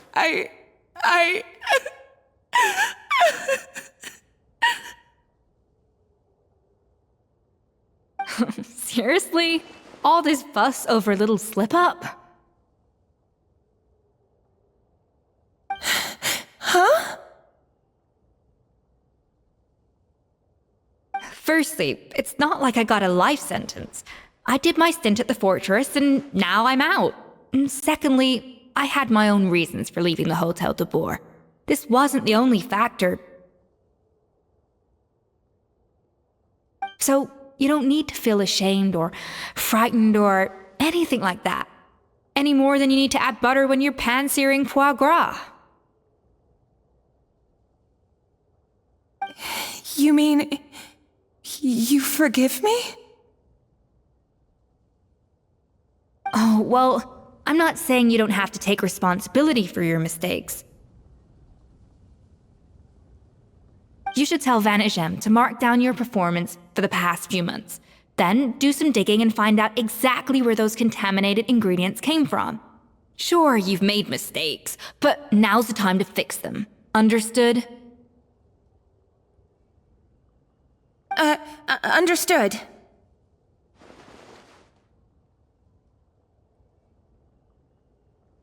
Good. Now, back to Savannah. What about the original codex would compel her to resort to blackmail?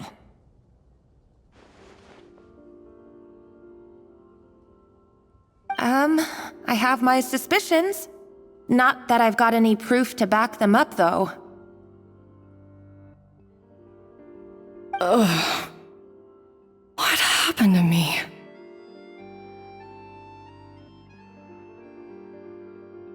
I've overheard some customers murmuring about how the Hotel Debord hasn't been the same since Escoffier left.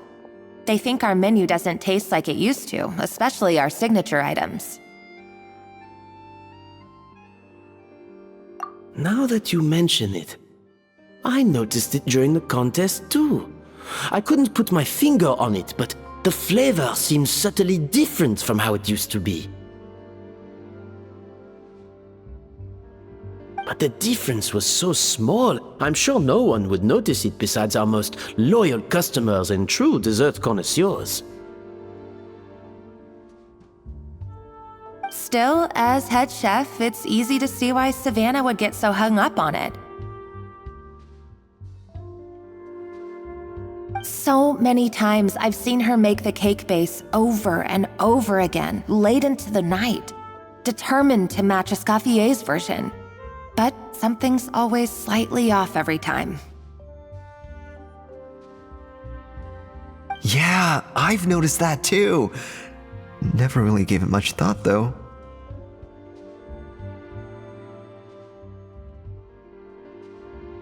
Thinking back on it now, it's clear that Savannah's been in a downward spiral ever since Escoffier left. She wants to prove that she can fill Escoffier's shoes. That's gotta be the reason. But after countless setbacks, she's getting more and more unhinged. And at some point along the way, she switched from doubting herself to doubting Escoffier.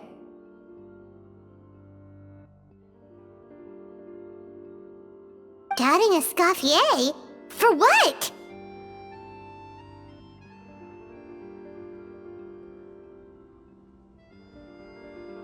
Yeah, it would explain why she was bent on getting the original at any cost. She must have thought Escoffier purposely omitted key details from her recipes when she copied them out. Also, she could retain her place as the #1 chef in Fontaine, the only one privy to all the secrets of the trade. Oh, for goodness sake, what a stupid idea. Of course. Then she finally got the codex only to discover that the secret recipes she's been pining for don't exist at all. Seeing how utterly wrong she was must have been a real shock to the system. It probably brought up everything at once. It overwhelmed her, and she passed out. There's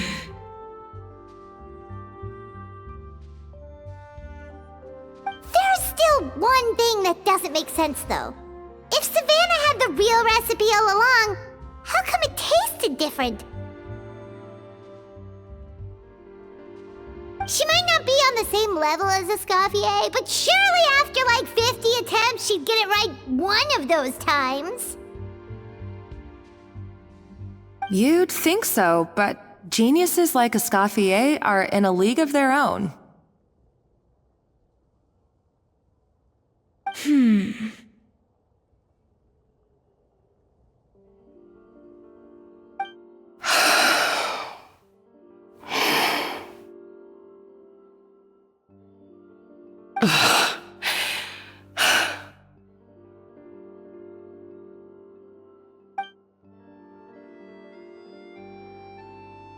New head chef, you say?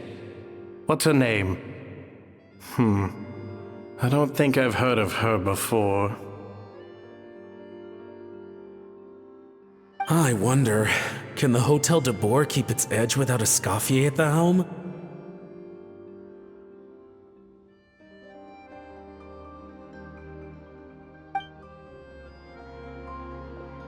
This tastes different from last time. Is it undercooked or something?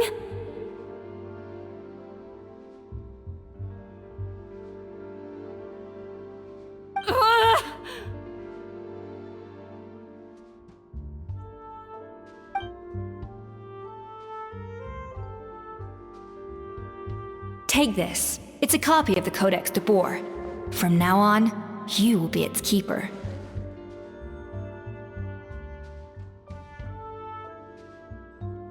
Don't listen to the doubters. If I say you can do it, then you can do it. Even if you don't believe in yourself, at least believe in me.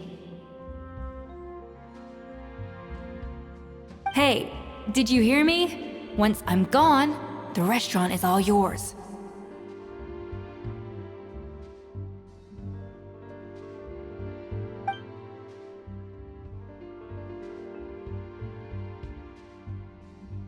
All this time, I've been blaming other people, but maybe I'm the problem. I sincerely apologize for putting everyone out. Savannah's awake now, but I don't think she's ready to speak to anyone yet.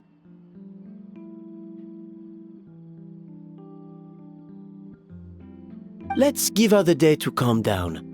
I'm sure you'll have the chance to talk everything out tomorrow.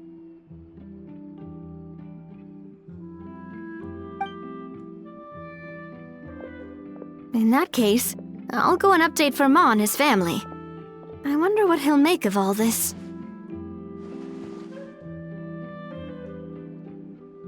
So, we'll come back tomorrow then. That was a long day. I think I've earned myself a sweet treat when I get back home.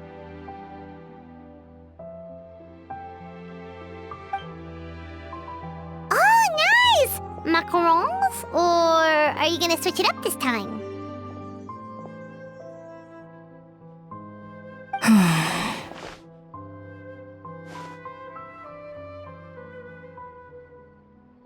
Traveler, how much do you know about the snow-winged goose? Every year, they migrate long distances in search of a suitable home. There's always one goose at the front whose job is to lead the flock.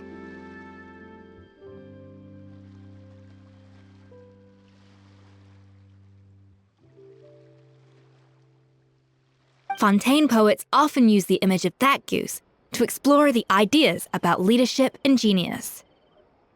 They usually imagine someone who's a cut above the rest, a model of perfection. But what those poets don't know is that during a migration, the lead goose is always changing. Once the lead goose shows signs of fatigue, it retreats to the back of the flock and allows another goose to take its place.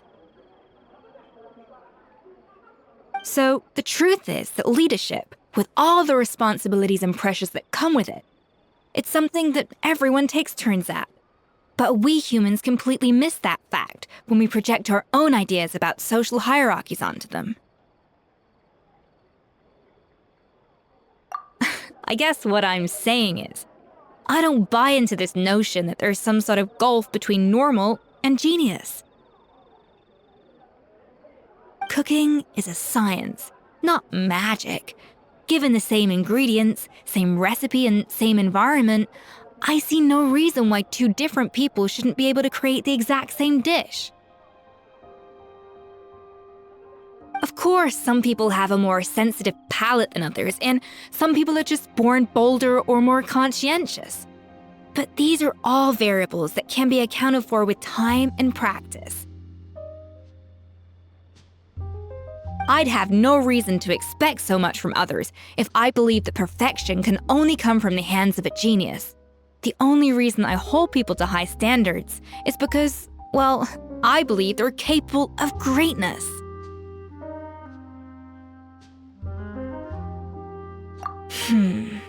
Okay, I've made up my mind. I'm gonna get to the bottom of why Savannah failed. And come tomorrow, I'll give her the scolding of her life. pointing out all the mistakes she's made along the way. Then she'll finally see the error of her ways.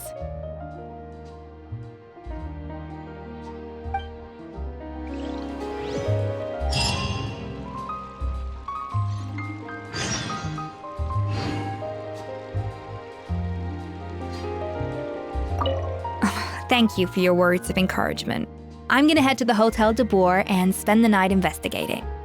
I guess I'll see you tomorrow.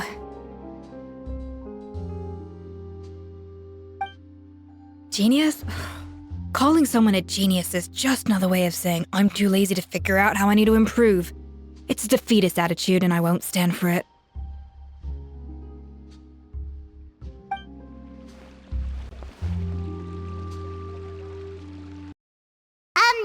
Why are we here so early? Our meeting with Vanigem isn't for a while.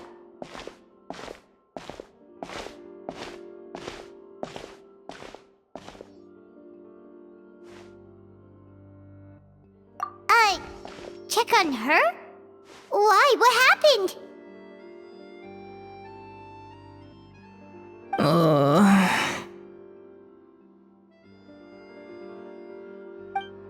Oh no. Escoffier, are you alright?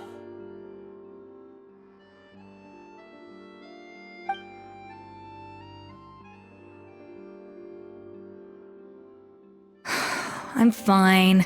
Just need to get some more coffee in me. Huh? What happened to my coffee? Did I really drink it all?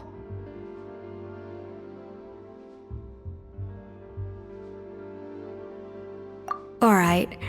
Thanks. I appreciate it.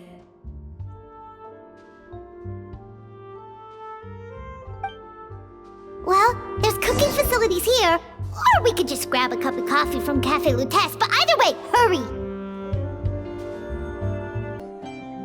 Hello! What can I get for you?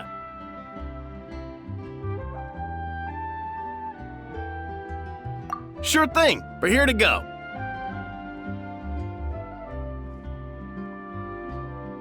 Huh? Oh, I see. First cup of the season. Yeah, I get it. Young people these days do love their little surprises.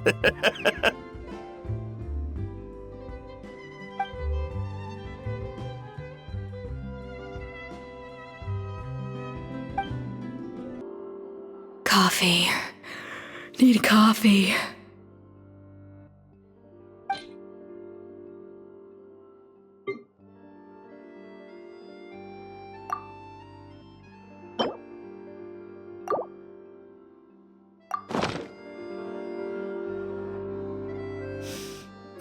I smell coffee.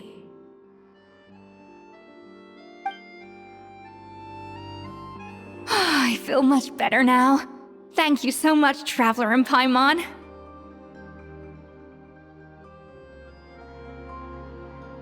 Glad to hear it, but make sure to catch up on your sleep when you get the chance. I think I figured out where the problem lies. Honestly, it's ridiculous. I don't know whether to laugh or cry. Wait, what investigation? What are you guys talking about?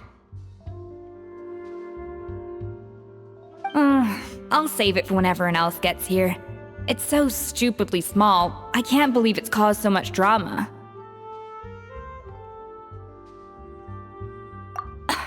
Yes, except my failures were stepping stones to success. Escoffier! Have you seen Savannah? Huh? No, not since yesterday. Why? What's wrong? After seeing her home yesterday, we were all a little concerned about how she was doing. So, I dropped by her place early this morning to check on her. Only to find an empty house with the doors wide open. I left Alphonse and the others to keep watch at her home, while I checked the Hotel Debord. I'm worried something bad might have happened. If she's not here, then where could she be? Boss, Escoffier, bad news. Alphonse? You're supposed to be keeping watch at Savannah's house. We were, but then, just after you left, we found this stuff in her house. Oh, looks like a map with a bunch of random places circled. What does it mean? Wait a second. This feels familiar. I'm sure these places are all connected somehow. Of course! From the Codex! They're all places that Modeste explored on his adventures.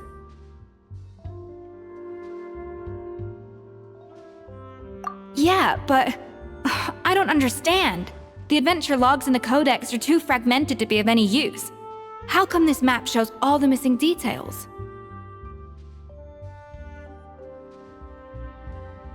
The Codex Debord? Then, this place marked in red out at sea. Could that be the fabled birthplace of Hotel Debord? Seriously? So now she set her sights on finding the original recipe and beating Escoffier that way? Geez, Savannah. Anything to overcome a gâteau plateau, huh? Ugh, idiot! Does she have a death wish? Those ruins are thousands of years old. Hold on, there's more. Besides the map, we also found these letters.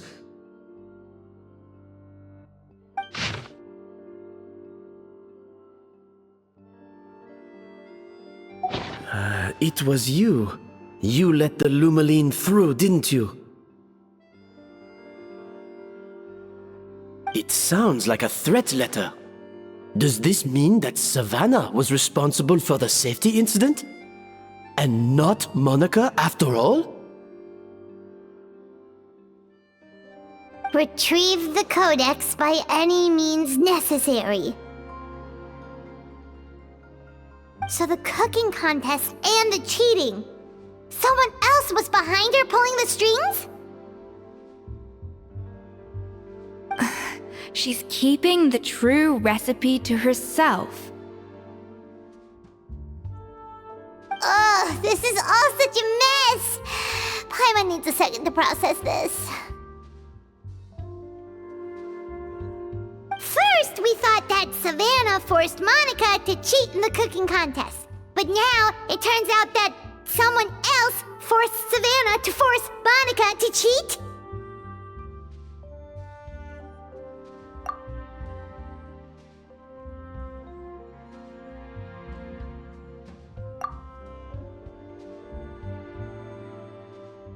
You're finally here. Of course. I should have put two and two together as soon as I read your threat letter. The food safety incident, the demand for a cooking contest, the instruction to blackmail Monica. Even the suggestion that Escoffier was keeping secrets from me. It was all part of your grand plan, wasn't it, Monica?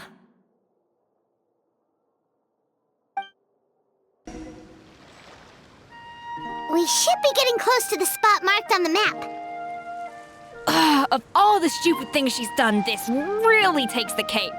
The moment we find her, I'm gonna curse the living daylights out of her.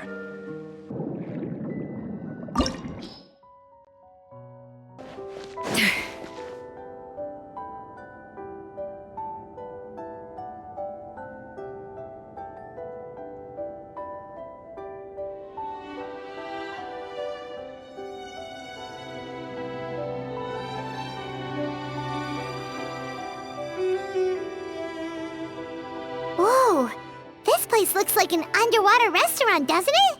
Suddenly, the idea of an adventure chef finding secret ingredients makes a whole lot more sense. I think Modeste's Codex mentioned this place. A public bath from the time of Remoria. So yeah, definitely the kind of place that would have served food and drinks.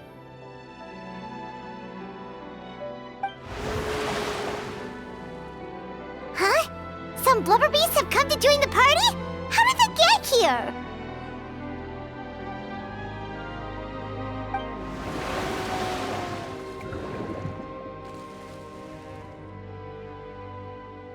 Aw, they ran off!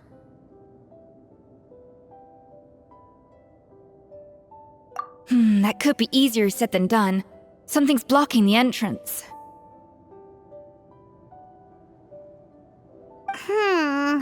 Well, did Modeste mention it in his adventure logs by any chance? They must have gotten through somehow. Good point. Yes, that's right. It's coming back to me now. We prepared a banquet for our shy little guests, and as the food flowed away on the current, they broke into a joyous chorus, and the path opened to us.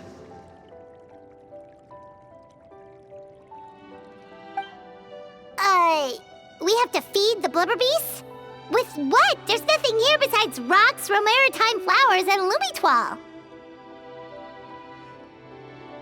See, this is why you should always bring snacks. You never know when you're gonna need them. Now we have to head all the way back to shore and grab some. There's no time for that. Romaritime flowers and lumitoile will have to do. They may not look appetizing to us, but who knows? They could be blubber beast delicacies.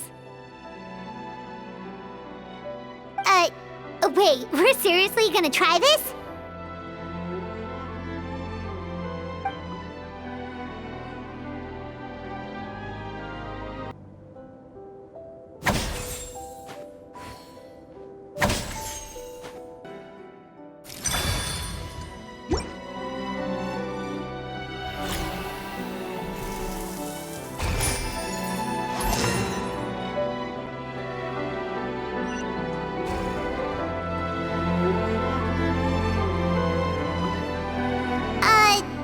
Beasts or not, are we sure this stuff is edible? Trust me, they'll love it.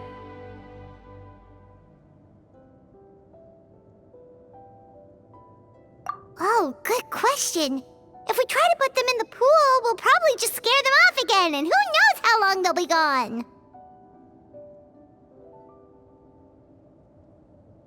Yes, we can't afford to wait for them to double back. What was it that Modeste said again? Something about the food flowing away on the current.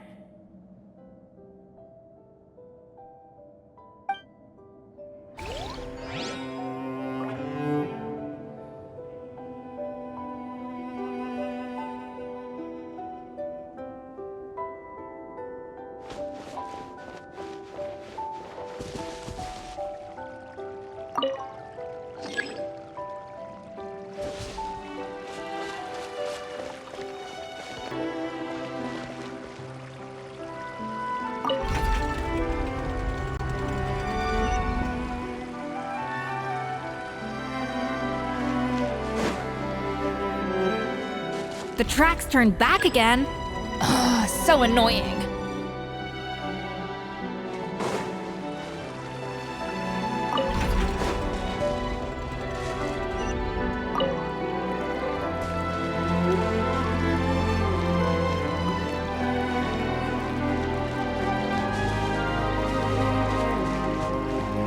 Hey, be careful! Scare them off too much and they might not come back again. Wow, it's really singing! It must taste better than Paimon thought!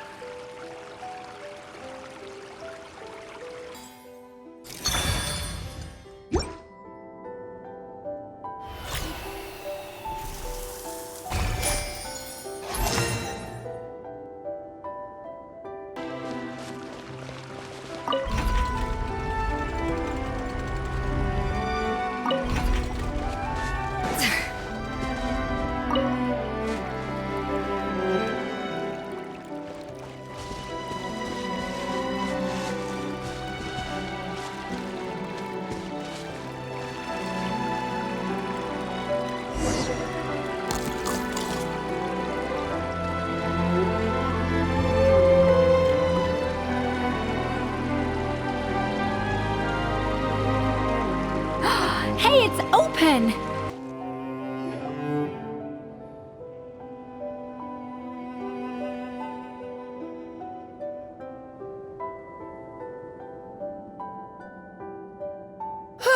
Hey, give me your water.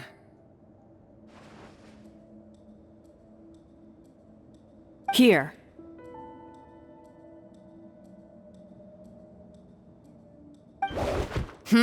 I said your water, the one you just drank out of? Sure.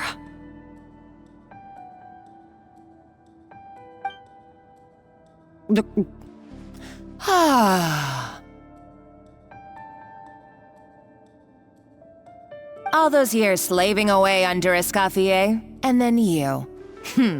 Today, it's finally paying off. Not only have I found the ruin that Savelli kept hidden, but I also get to boss you around like my little lapdog.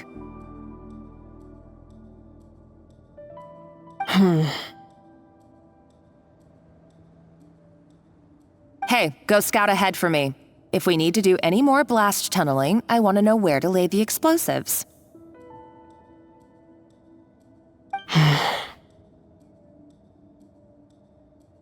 Did you not hear me? Get going. Why don't you do it yourself? Oh, when did you learn to fight back? You're always so compliant when I give you instructions by letter.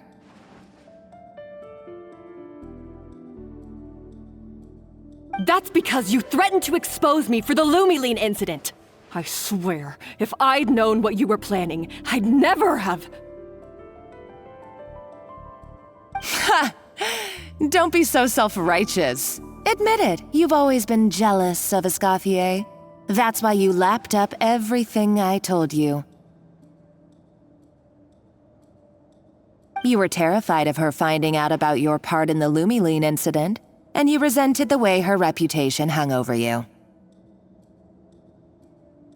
So you jumped at the chance to convince yourself that she was the villain, that she deliberately hid her secret recipes from you just to hold you back. It was the only excuse you needed to justify getting back at her. First, idolization, then jealousy, suspicion, and self-deception. That's what this comes down to. It was the same story with Savelli and my ancestor. He offered Modeste his friendship only to murder him out of vanity. He promised to explore the world with him, only to later destroy all records of their adventures. It's a miracle I even found this place. You have no idea the countless hours I spent piecing it all together.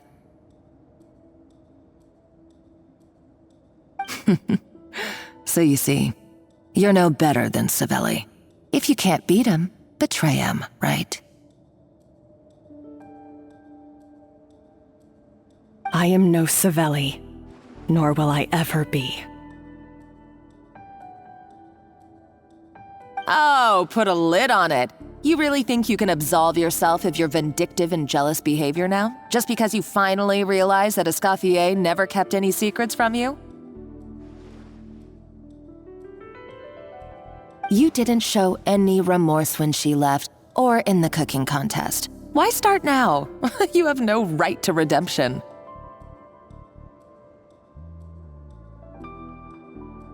You're right. I don't deserve her forgiveness. But I am done being bullied into submission by you! Ooh, feisty. But you should watch your tone. Talking to me like that could get you in big trouble. I somehow doubt that, since I poisoned both our water bottles. What? Ever since I learned the truth, I've been biding my time, waiting for this moment. You've played me like a fiddle for so long, and now this is payback! But you drank it too. It's what we both deserve. This is the price we must pay for betraying Escoffier. You'll die here with me, Monica! You.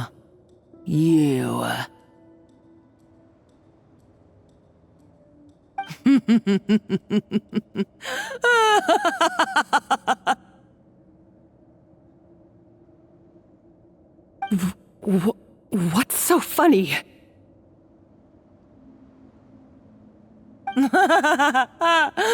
Oh, you're too much. I thought I'd play along for a bit just to amuse myself. You gave a very rousing performance.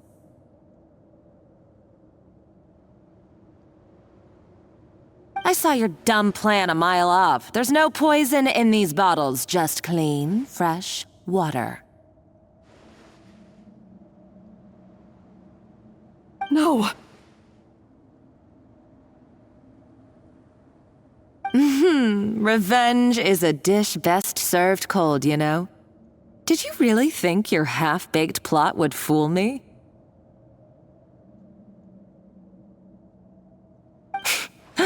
You're a lousy chef, and you make a lousy villain, too. A complete waste of space. No wonder you never amounted to anything.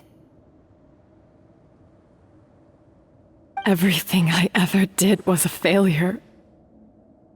And now, I failed again, for the last time. Hey, why don't you try your hand at being a comedian in your next life? You got a good laugh out of me. But now the show's over. You should have just done like I asked, Savannah. All I wanted you to do was scout the ruins for me.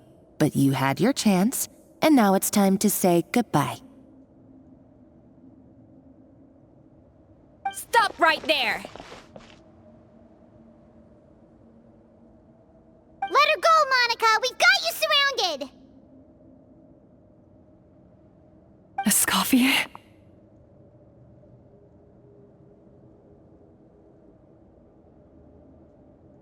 Ugh, looks like I'll have to keep you around for a little longer. You can't! Stay back if you want her alive!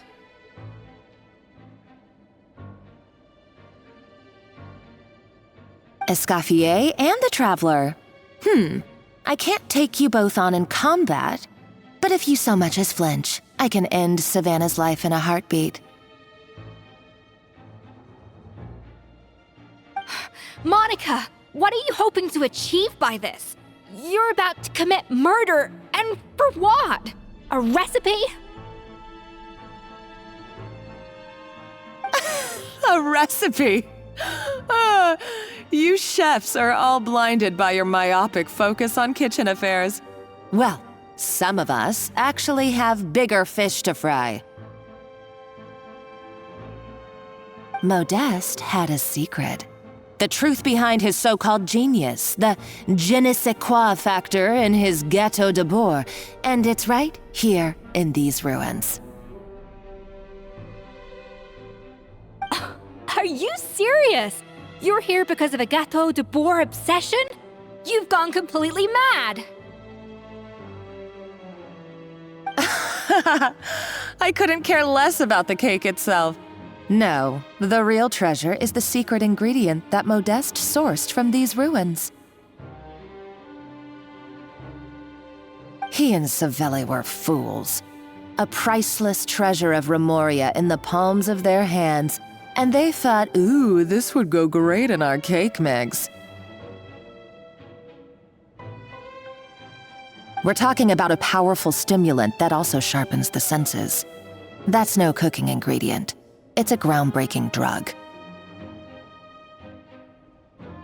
That's right. I've done my research. It was a drug that Remoria developed for their war machine. I could make a killing by selling it to the treasure hoarders or the Fatui. Well, Won't you listen to yourself? You're completely delusional. My eyes are wide open. Just wait till I get my hands on this treasure. You'll see what a fool you've been.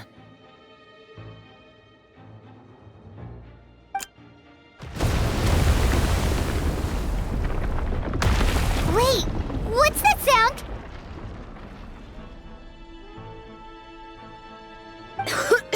Just when I thought she couldn't get any crazier. She's lucky the whole place didn't collapse.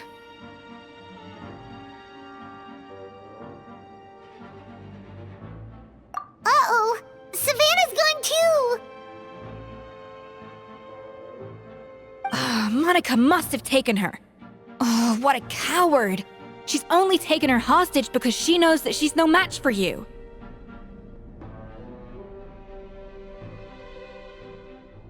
That's true. Even if she finds the treasure, she'll need Savannah alive if she wants to get out of here in one piece. Oh, well, our path's been blocked, so let's look for another route.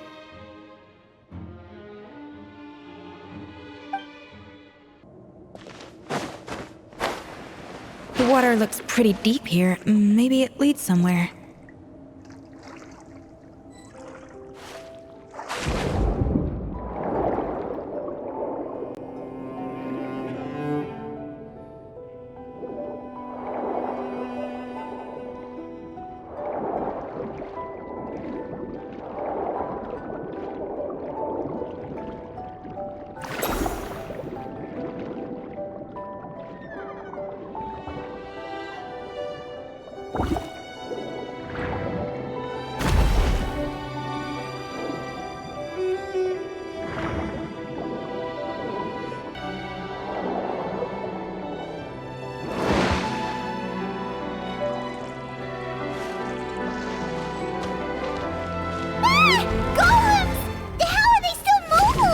They were probably awakened by the explosion just now.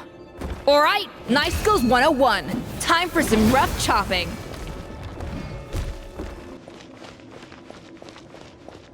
Another door? Guess we need to prepare another feast for our guests.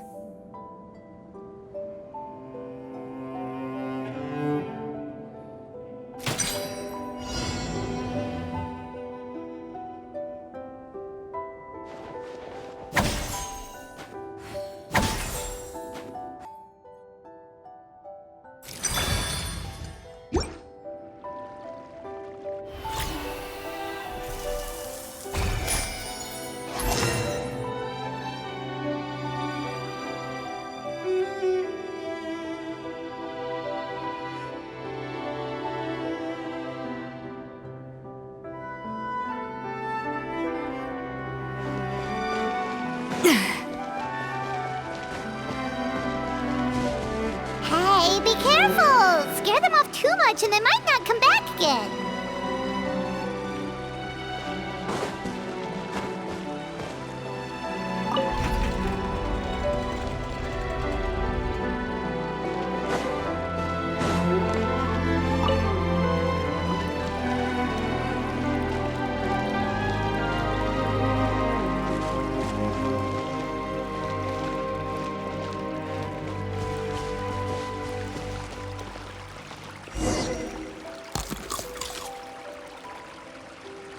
It seems to really like the texture of Rome maritime flowers.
never knew you could process Lumitwol like that.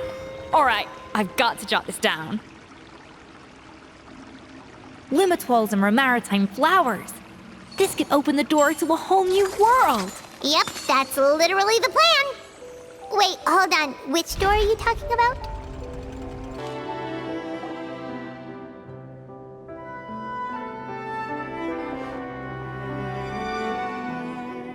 That's strange. These don't look Grimoirian to me. More like last century Fontaine. Adventurers from last century Fontaine, huh? Oh, Modeste and Savelli, do you think they camped here? By the looks of it, this was a one-person camp.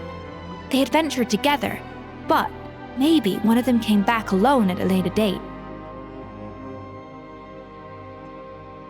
Huh, you really think so?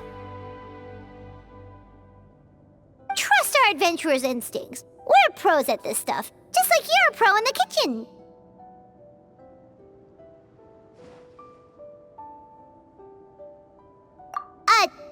Okay, well, the Traveler has more adventuring experience overall, but Paimon's definitely a pro rummager from all those treasure chests. Darn it! Paimon was just about to show off her rummaging skills! Huh, no kidding. Are all adventurers so obsessed with journaling? I mean, I guess I take a lot of notes when I'm cooking as well, but I thought that was just me.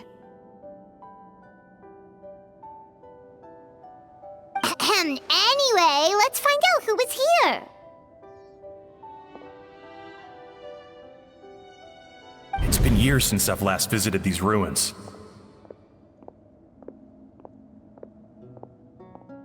It's exactly the way I remember it. This place probably hasn't changed in millennia.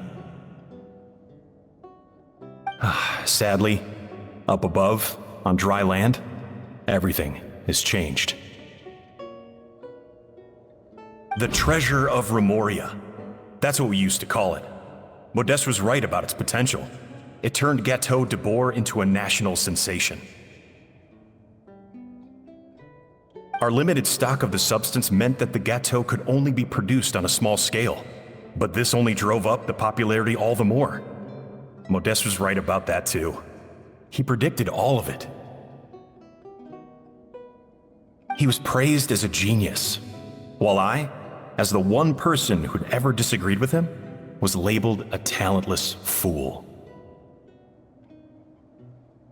Modeste tried his best to console me, but I knew better than anyone just how great the gulf was between us.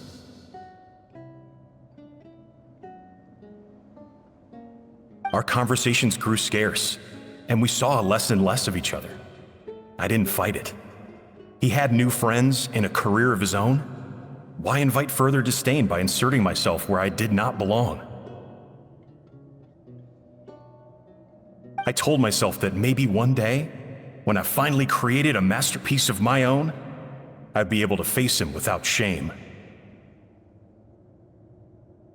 Or maybe one day, when I've put these feelings of self-loathing behind me, I'd be able to ask him with a smile on my face, how about we go on one more adventure, for old time's sake? Unfortunately, that day will never come. So it was Savelli. From the sounds of it, he came back after Modeste had already died. I always thought it was just a legend. But if it's true, then this must be the place where they found their secret ingredient, the birthplace of Hotel Debord. In that case, what does that say about the death of Modeste? If it's all true, maybe Savelli really did have something to do with it. The taste of Hotel Debord has changed. Modeste was convinced of this, even though everyone swore they couldn't tell. Being the perfectionist that he was, he refused to accept even the slightest flaw in his work. He stopped all sales of the product, locked himself away in the kitchen, and worked day and night, vowing to find out where he had gone wrong. But as he baked and taste tested over and over again, he found he only strayed further and further from the original taste. It was only when he was sipping on coffee one day and realized he could not taste the bitterness that the truth finally dawned on him. What had changed was not the gâteau, but his sense of taste. The treasure of Remoria stimulates the senses, taste included, and invigorates the spirit. In the short term, it offers people the ultimate gourmet experience, but in the long term, it dulls their senses entirely. In hindsight, it made perfect sense. After all, why would a culture that sought liberation from the constraints of their bodies care for the loss of their senses? But we realized it too late. We were just too late. Over the course of his many culinary experiments, Modeste exhausted the remaining supply of the treasure of Remoria. He consumed it all himself. The finest culinary talent of his generation now faced a future in which he would never be able to taste anything ever again. Finally, in despair, he took his own life. And because we had become estranged, I could not be there to stop him, to offer some words of comfort, or even to say goodbye. Yet despite everything, he sent me his final letter.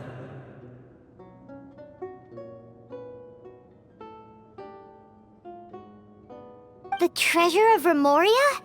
Guess Monica was really onto something. It really was a kind of drug. So, Modeste chose to end his own life. Then, why all the rumors that Savelli murdered him?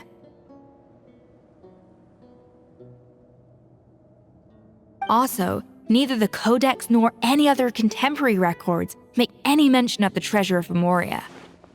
It's almost as if someone deliberately erased it from history.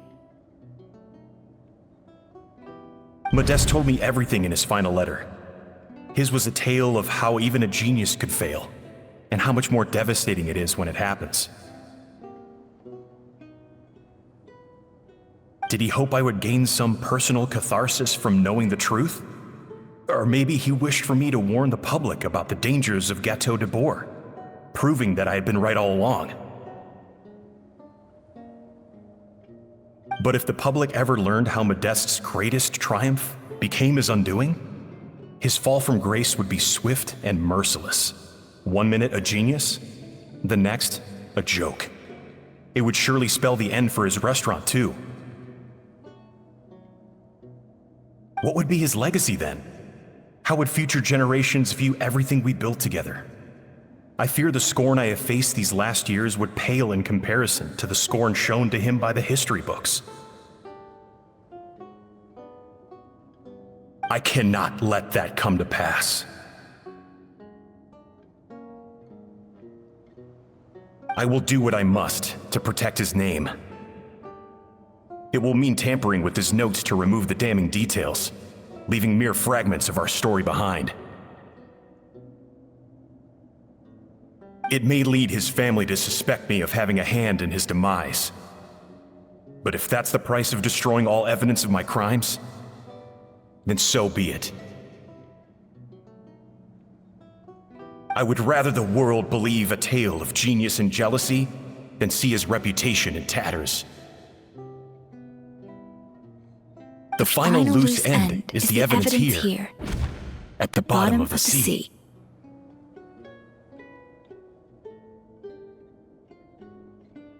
Huh?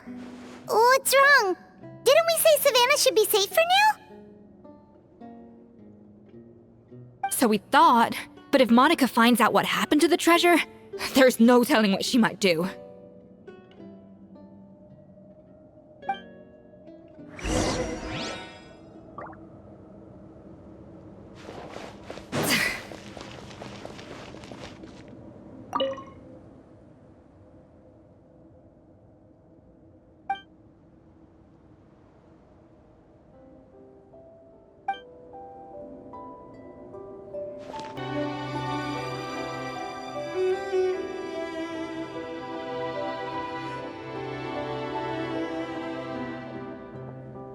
The treasure of Remoria. I have found you at last.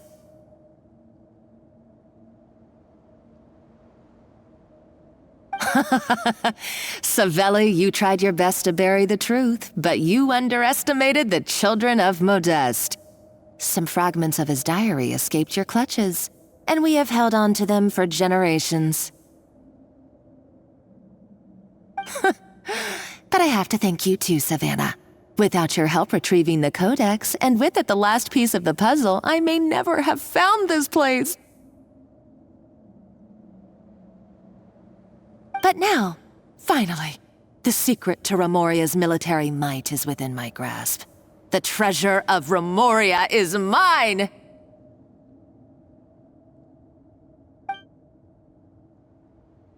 Oh. It's empty. It's empty? Monica? Oh, we were seconds too late.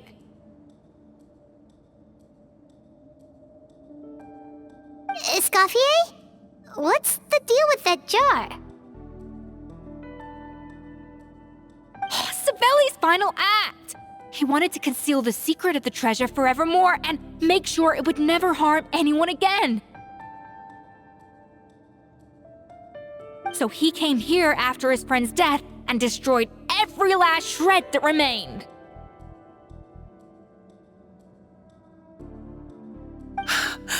This can't be happening. All the years I spent piecing together the truth. All my painstaking planning. All that for an empty jar? Monica, don't do anything stupid. This ruin is more dangerous than you realize.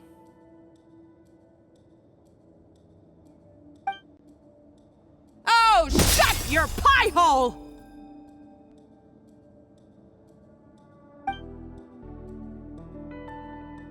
Praise be to Lord Remus.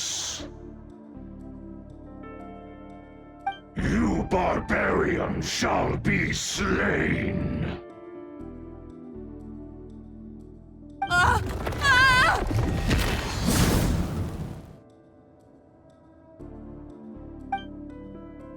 She's a nutcase! A liability to herself and everyone else! Well, now it's up to us to clean up the mess she's made. Take these golems out!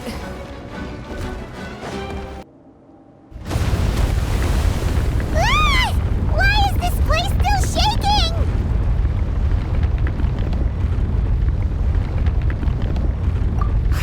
Either way, it's all her fault. Enough chit-chat. Let's get out of here, Traveler Escoffier, come on!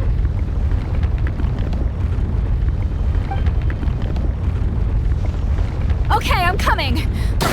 Huh? Oh, no you don't. If I can't get what I want, neither will any of you.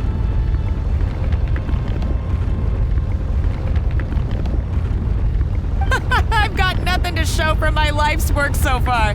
But if I can take another so-called genius down with me in my final moment, then it was all worth it.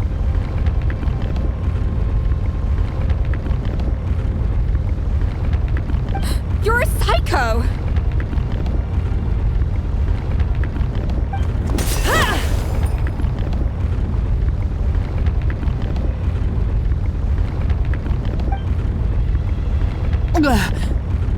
Savannah? Oh, when did you wake up?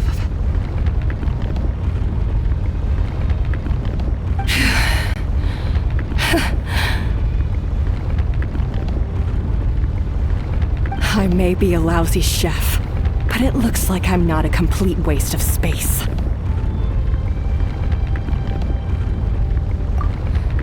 Traveler?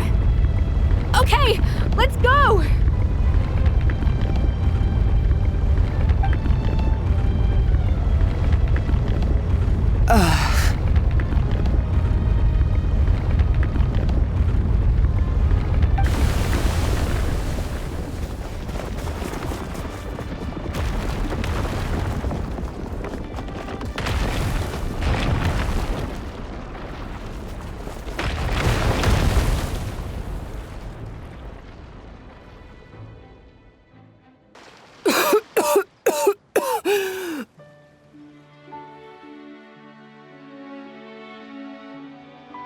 Escoffier! Savannah!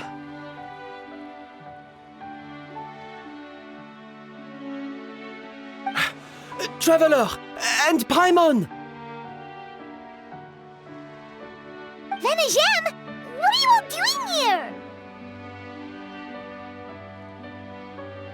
What did you expect us to do? Stay at the restaurant and sit on our merry derrieres while the Traveler and Escoffier were out here risking their lives? We had to do something, even though that something ended up being, well, waiting for you here instead.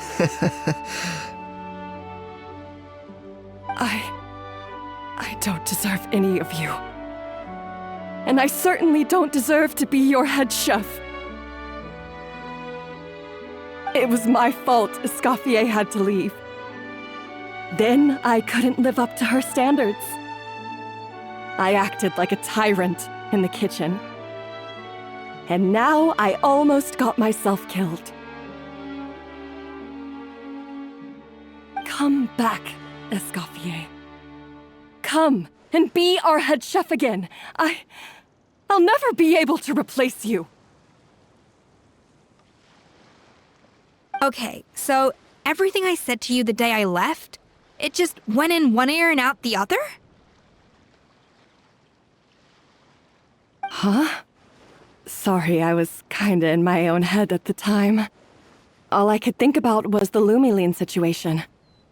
What was it you said again? Forget it. It doesn't matter.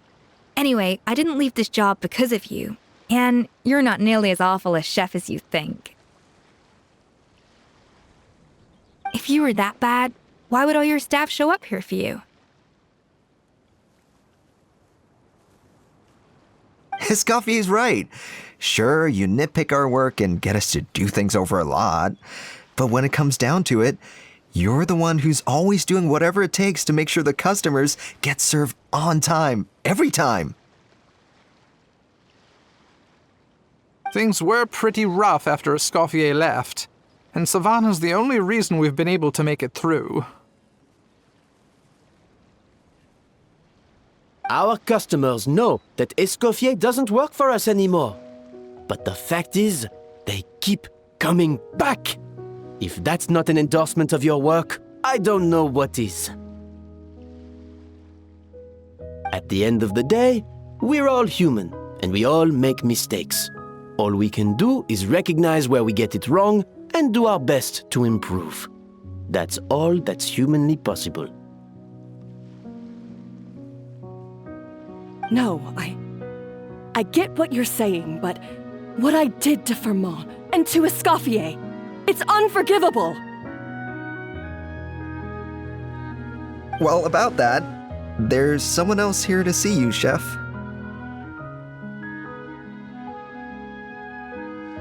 It's been a while, Chef Savannah.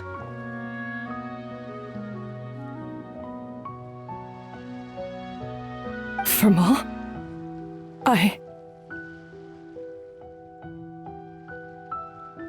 I'm so sorry. I put far too much pressure on you. And the way I stubbornly refused to go and see you after you fell ill. There's no excuse. But I'm too late, aren't I? The damage is done. I heard that you can't even hold a kitchen knife anymore. Actually, I think I'm going to be just fine.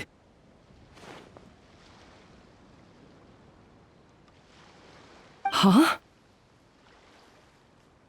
We thought Firmin's problem was purely psychological in nature. But after the threat letter came to light, it got Firmin thinking. And then he remembered the tea that Monica used to give him every night. And as it turns out, she was lacing it with Lumiline the whole time. No way! Doesn't that cause nerve damage? It can. High doses pose a risk of serious nervous and sensory complications. But if you calculate the dosage carefully, you can control the extent of its effects. A small dose might simply make a person more emotional, whether that means more fragile or more hot-tempered. No wonder it seemed like you'd lost your edge. I asked my friends at the Fontaine Research Institute about it. They said that with the low dose I was taking, the risks are pretty small. They also fixed me up with some meds and said I should recover in no time. Well, that's what happens when you give someone a little bit of hope to cling on to. There's more. We believe that Firmin was likely not Monica's only victim. You mean she poisoned me too? Oh, so that's why Savannah's been so irritable this whole time. Let's not be too quick to blame everything on the Lumiline. That stuff can only amplify what's already there. So tasty food will seem like the most delicious thing in the world, while food you don't particularly care for will become utterly revolting. So you better make sure you reflect on your behavior and apologize to every single person you've wronged.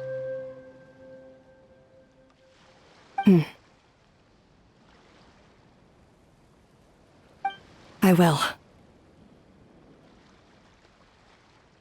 I'm sorry. There's still one question that's really bugging me.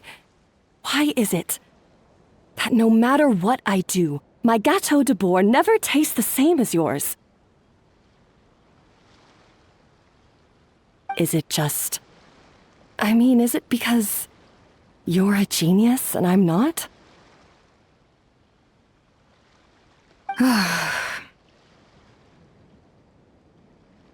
It's because the heating element in your oven is broken, you silly goose. What?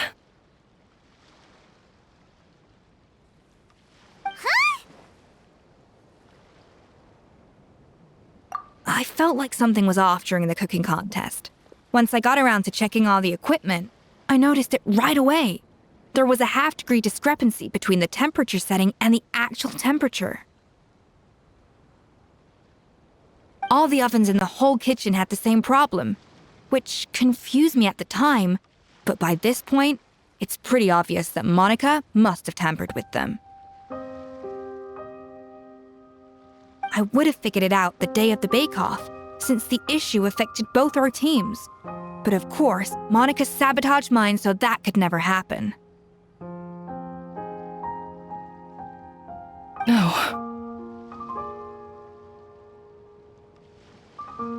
I spent so long trying to find out where I was going wrong, and then you pinpoint the problem in just one night? It all comes back to one simple, undeniable truth. You're a genius, and I'm just plain old Savannah. Oh, cut it out! Stop the woe is me act for a second and just think. I came up with this recipe. You don't think that might have something to do with it? Do you know how long I spent perfecting my Hotel Debord? 3 years! 3 whole years! I know this dish inside out, back to front and upside down. And you've been head chef now for what, 6 months? If that? A couple hundred failed attempts, and you're gonna throw in the kitchen towel and declare you'll never be successful because you're not a genius. You clearly have no idea how many kitchen failures I've had under my belt, or just how long it took me to finally get my recipe to a level I was satisfied with. Genius or not, everyone makes mistakes. Modeste did, Savelli did, everyone does. You're only a lousy chef if you don't face up to your mistakes, learn from them, and then keep chipping away until you crack the problem once and for all. Surely you haven't forgotten all that. You were no lousy chef back when I handed you the reins. I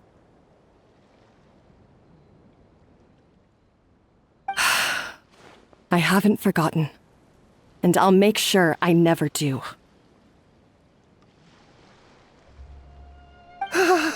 That's our head chef. Haha! Sounds like we won't need another changing of the guard in the Hotel Debord kitchen anytime soon. Huzzah! Aw, what a perfect ending to a crazy journey. Look how happy everyone is. So you got your mojo back now?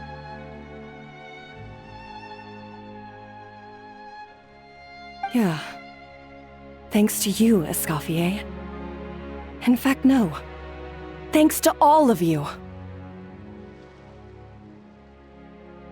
Aw, friends again.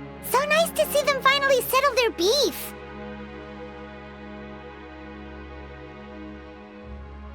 Good. So now that's out of the way. It's time for payback. You cheated in our last bake-off, and I demand a rematch right now.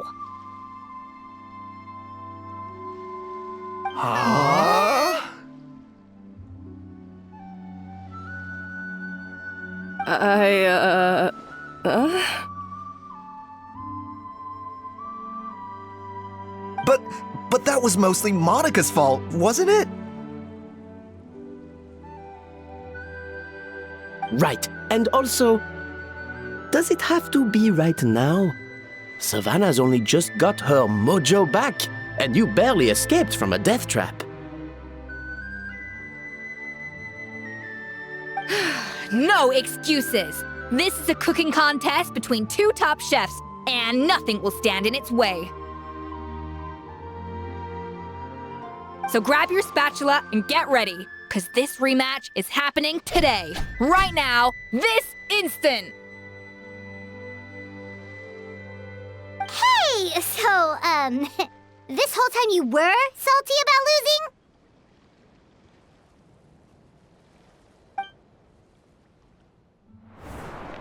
The second cooking contest commences now! This time, no more games, and no holding back!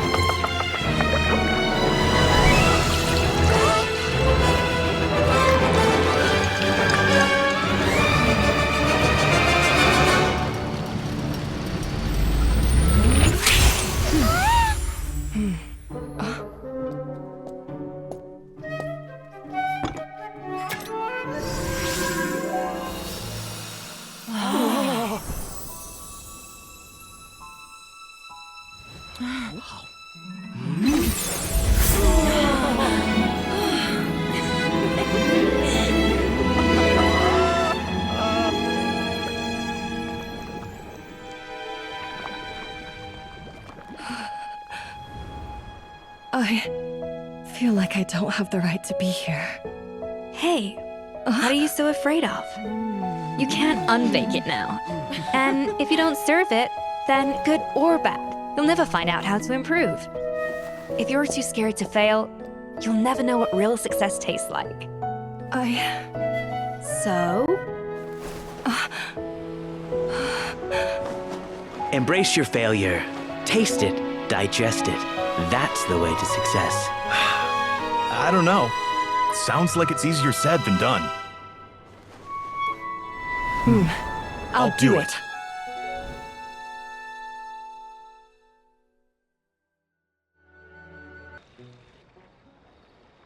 The results are in! A landslide victory for Escoffier!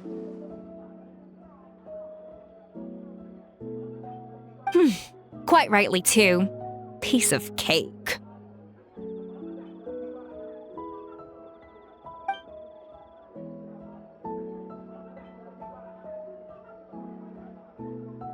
Oh yeah, look at that!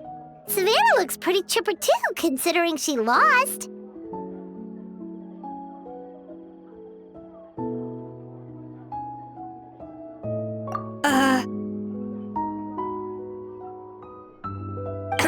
Now, where were we? Yes. Do you have any more questions for me after everything that's happened? I thought Navia would have filled you in. And actually, I said all this to Savannah before I left. Although, as we saw, I don't think any of it sank in. I had 2 reasons for leaving. One was the food safety incident, of course, but the other was that the Hotel Debord had reached a point where it didn't need me anymore. So I decided to step down and look for new opportunities to improve myself. Improve how? Well, a while back, I got to know a fellow chef from Mihoyo, and in her, I saw so many new possibilities. She has that same adventurous spirit that Modeste and Sibeli had in their youth. Slime mucus, lizard tails. With her, nothing's off the table. There's a whole world of new flavors out there waiting to be explored, hiding away in ingredients we overlook.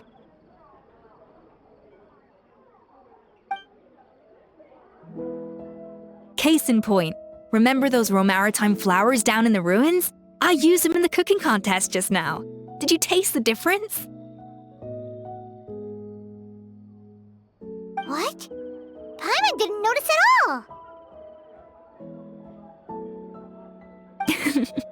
Half of the art of cooking is dissecting the recipes of previous chefs and figuring out the exact constellation of elements that gave their work its signature taste.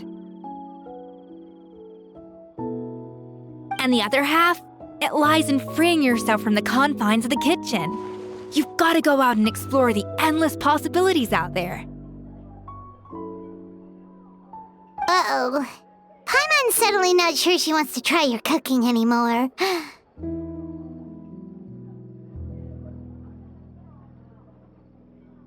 Hey! Don't worry, it's not going to be a free-for-all like in Modeste's time. Before I put anything into my food, I'll obviously do my research, make sure it doesn't contain any harmful substances. In the meantime, take this. It's a recipe for Petit Gâteau Debord revised version. I tweaked it to suit your needs as busy adventurers. Hope you enjoy, and remember, feedback is always welcome. All right! So, do you ever see yourself returning to Hotel Debord? Oh, of course. I've already promised Banishem that I'll come back every once in a while to make sure the quality of the food remains at an acceptable level. You know, Paimon's still a little disappointed that we never got to see the treasure of Remoria. Surely Monica wouldn't have gotten drawn in so deeply if it wasn't for all the mystery surrounding the original Gâteau Debord. She practically dedicated her life to finding the lost pieces of Modeste's diary, then went to all that trouble to infiltrate the Hotel Debord. And in the end, it was all for nothing. Since you mentioned the treasure, between Modeste's writings and what we saw in those ruins, I think I may have figured out the truth. The so-called treasure of Remoria was most likely a substance that the Remorians extracted from lumitoids, better known to us as lumiline. Huh? So then, why all the hype back in the early days of Gâteau Debord? Don't forget, it was a very different era. We could barely even refine sugar back then. So desserts were very much in their infancy. In a world of bland food, it's no wonder that the first thing to really excite people's taste buds took the world by storm. And as for the lumiline, it may well have been somewhat valuable in ancient times.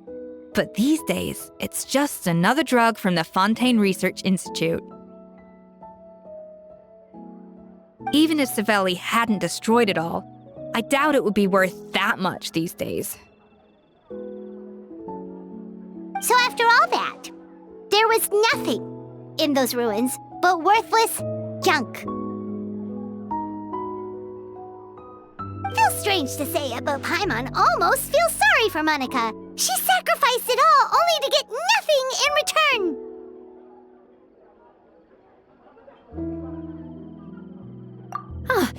Hey!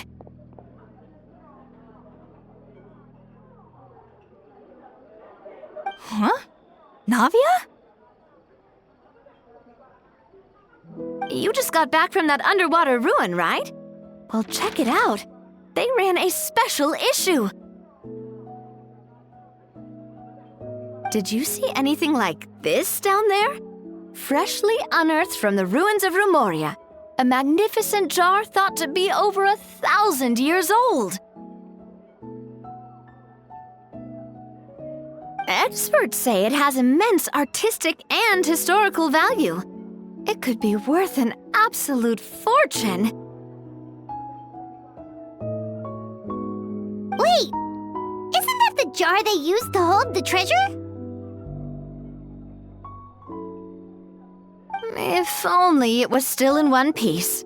Some butterfingers must have dropped it or something. Ugh, it's such a shame.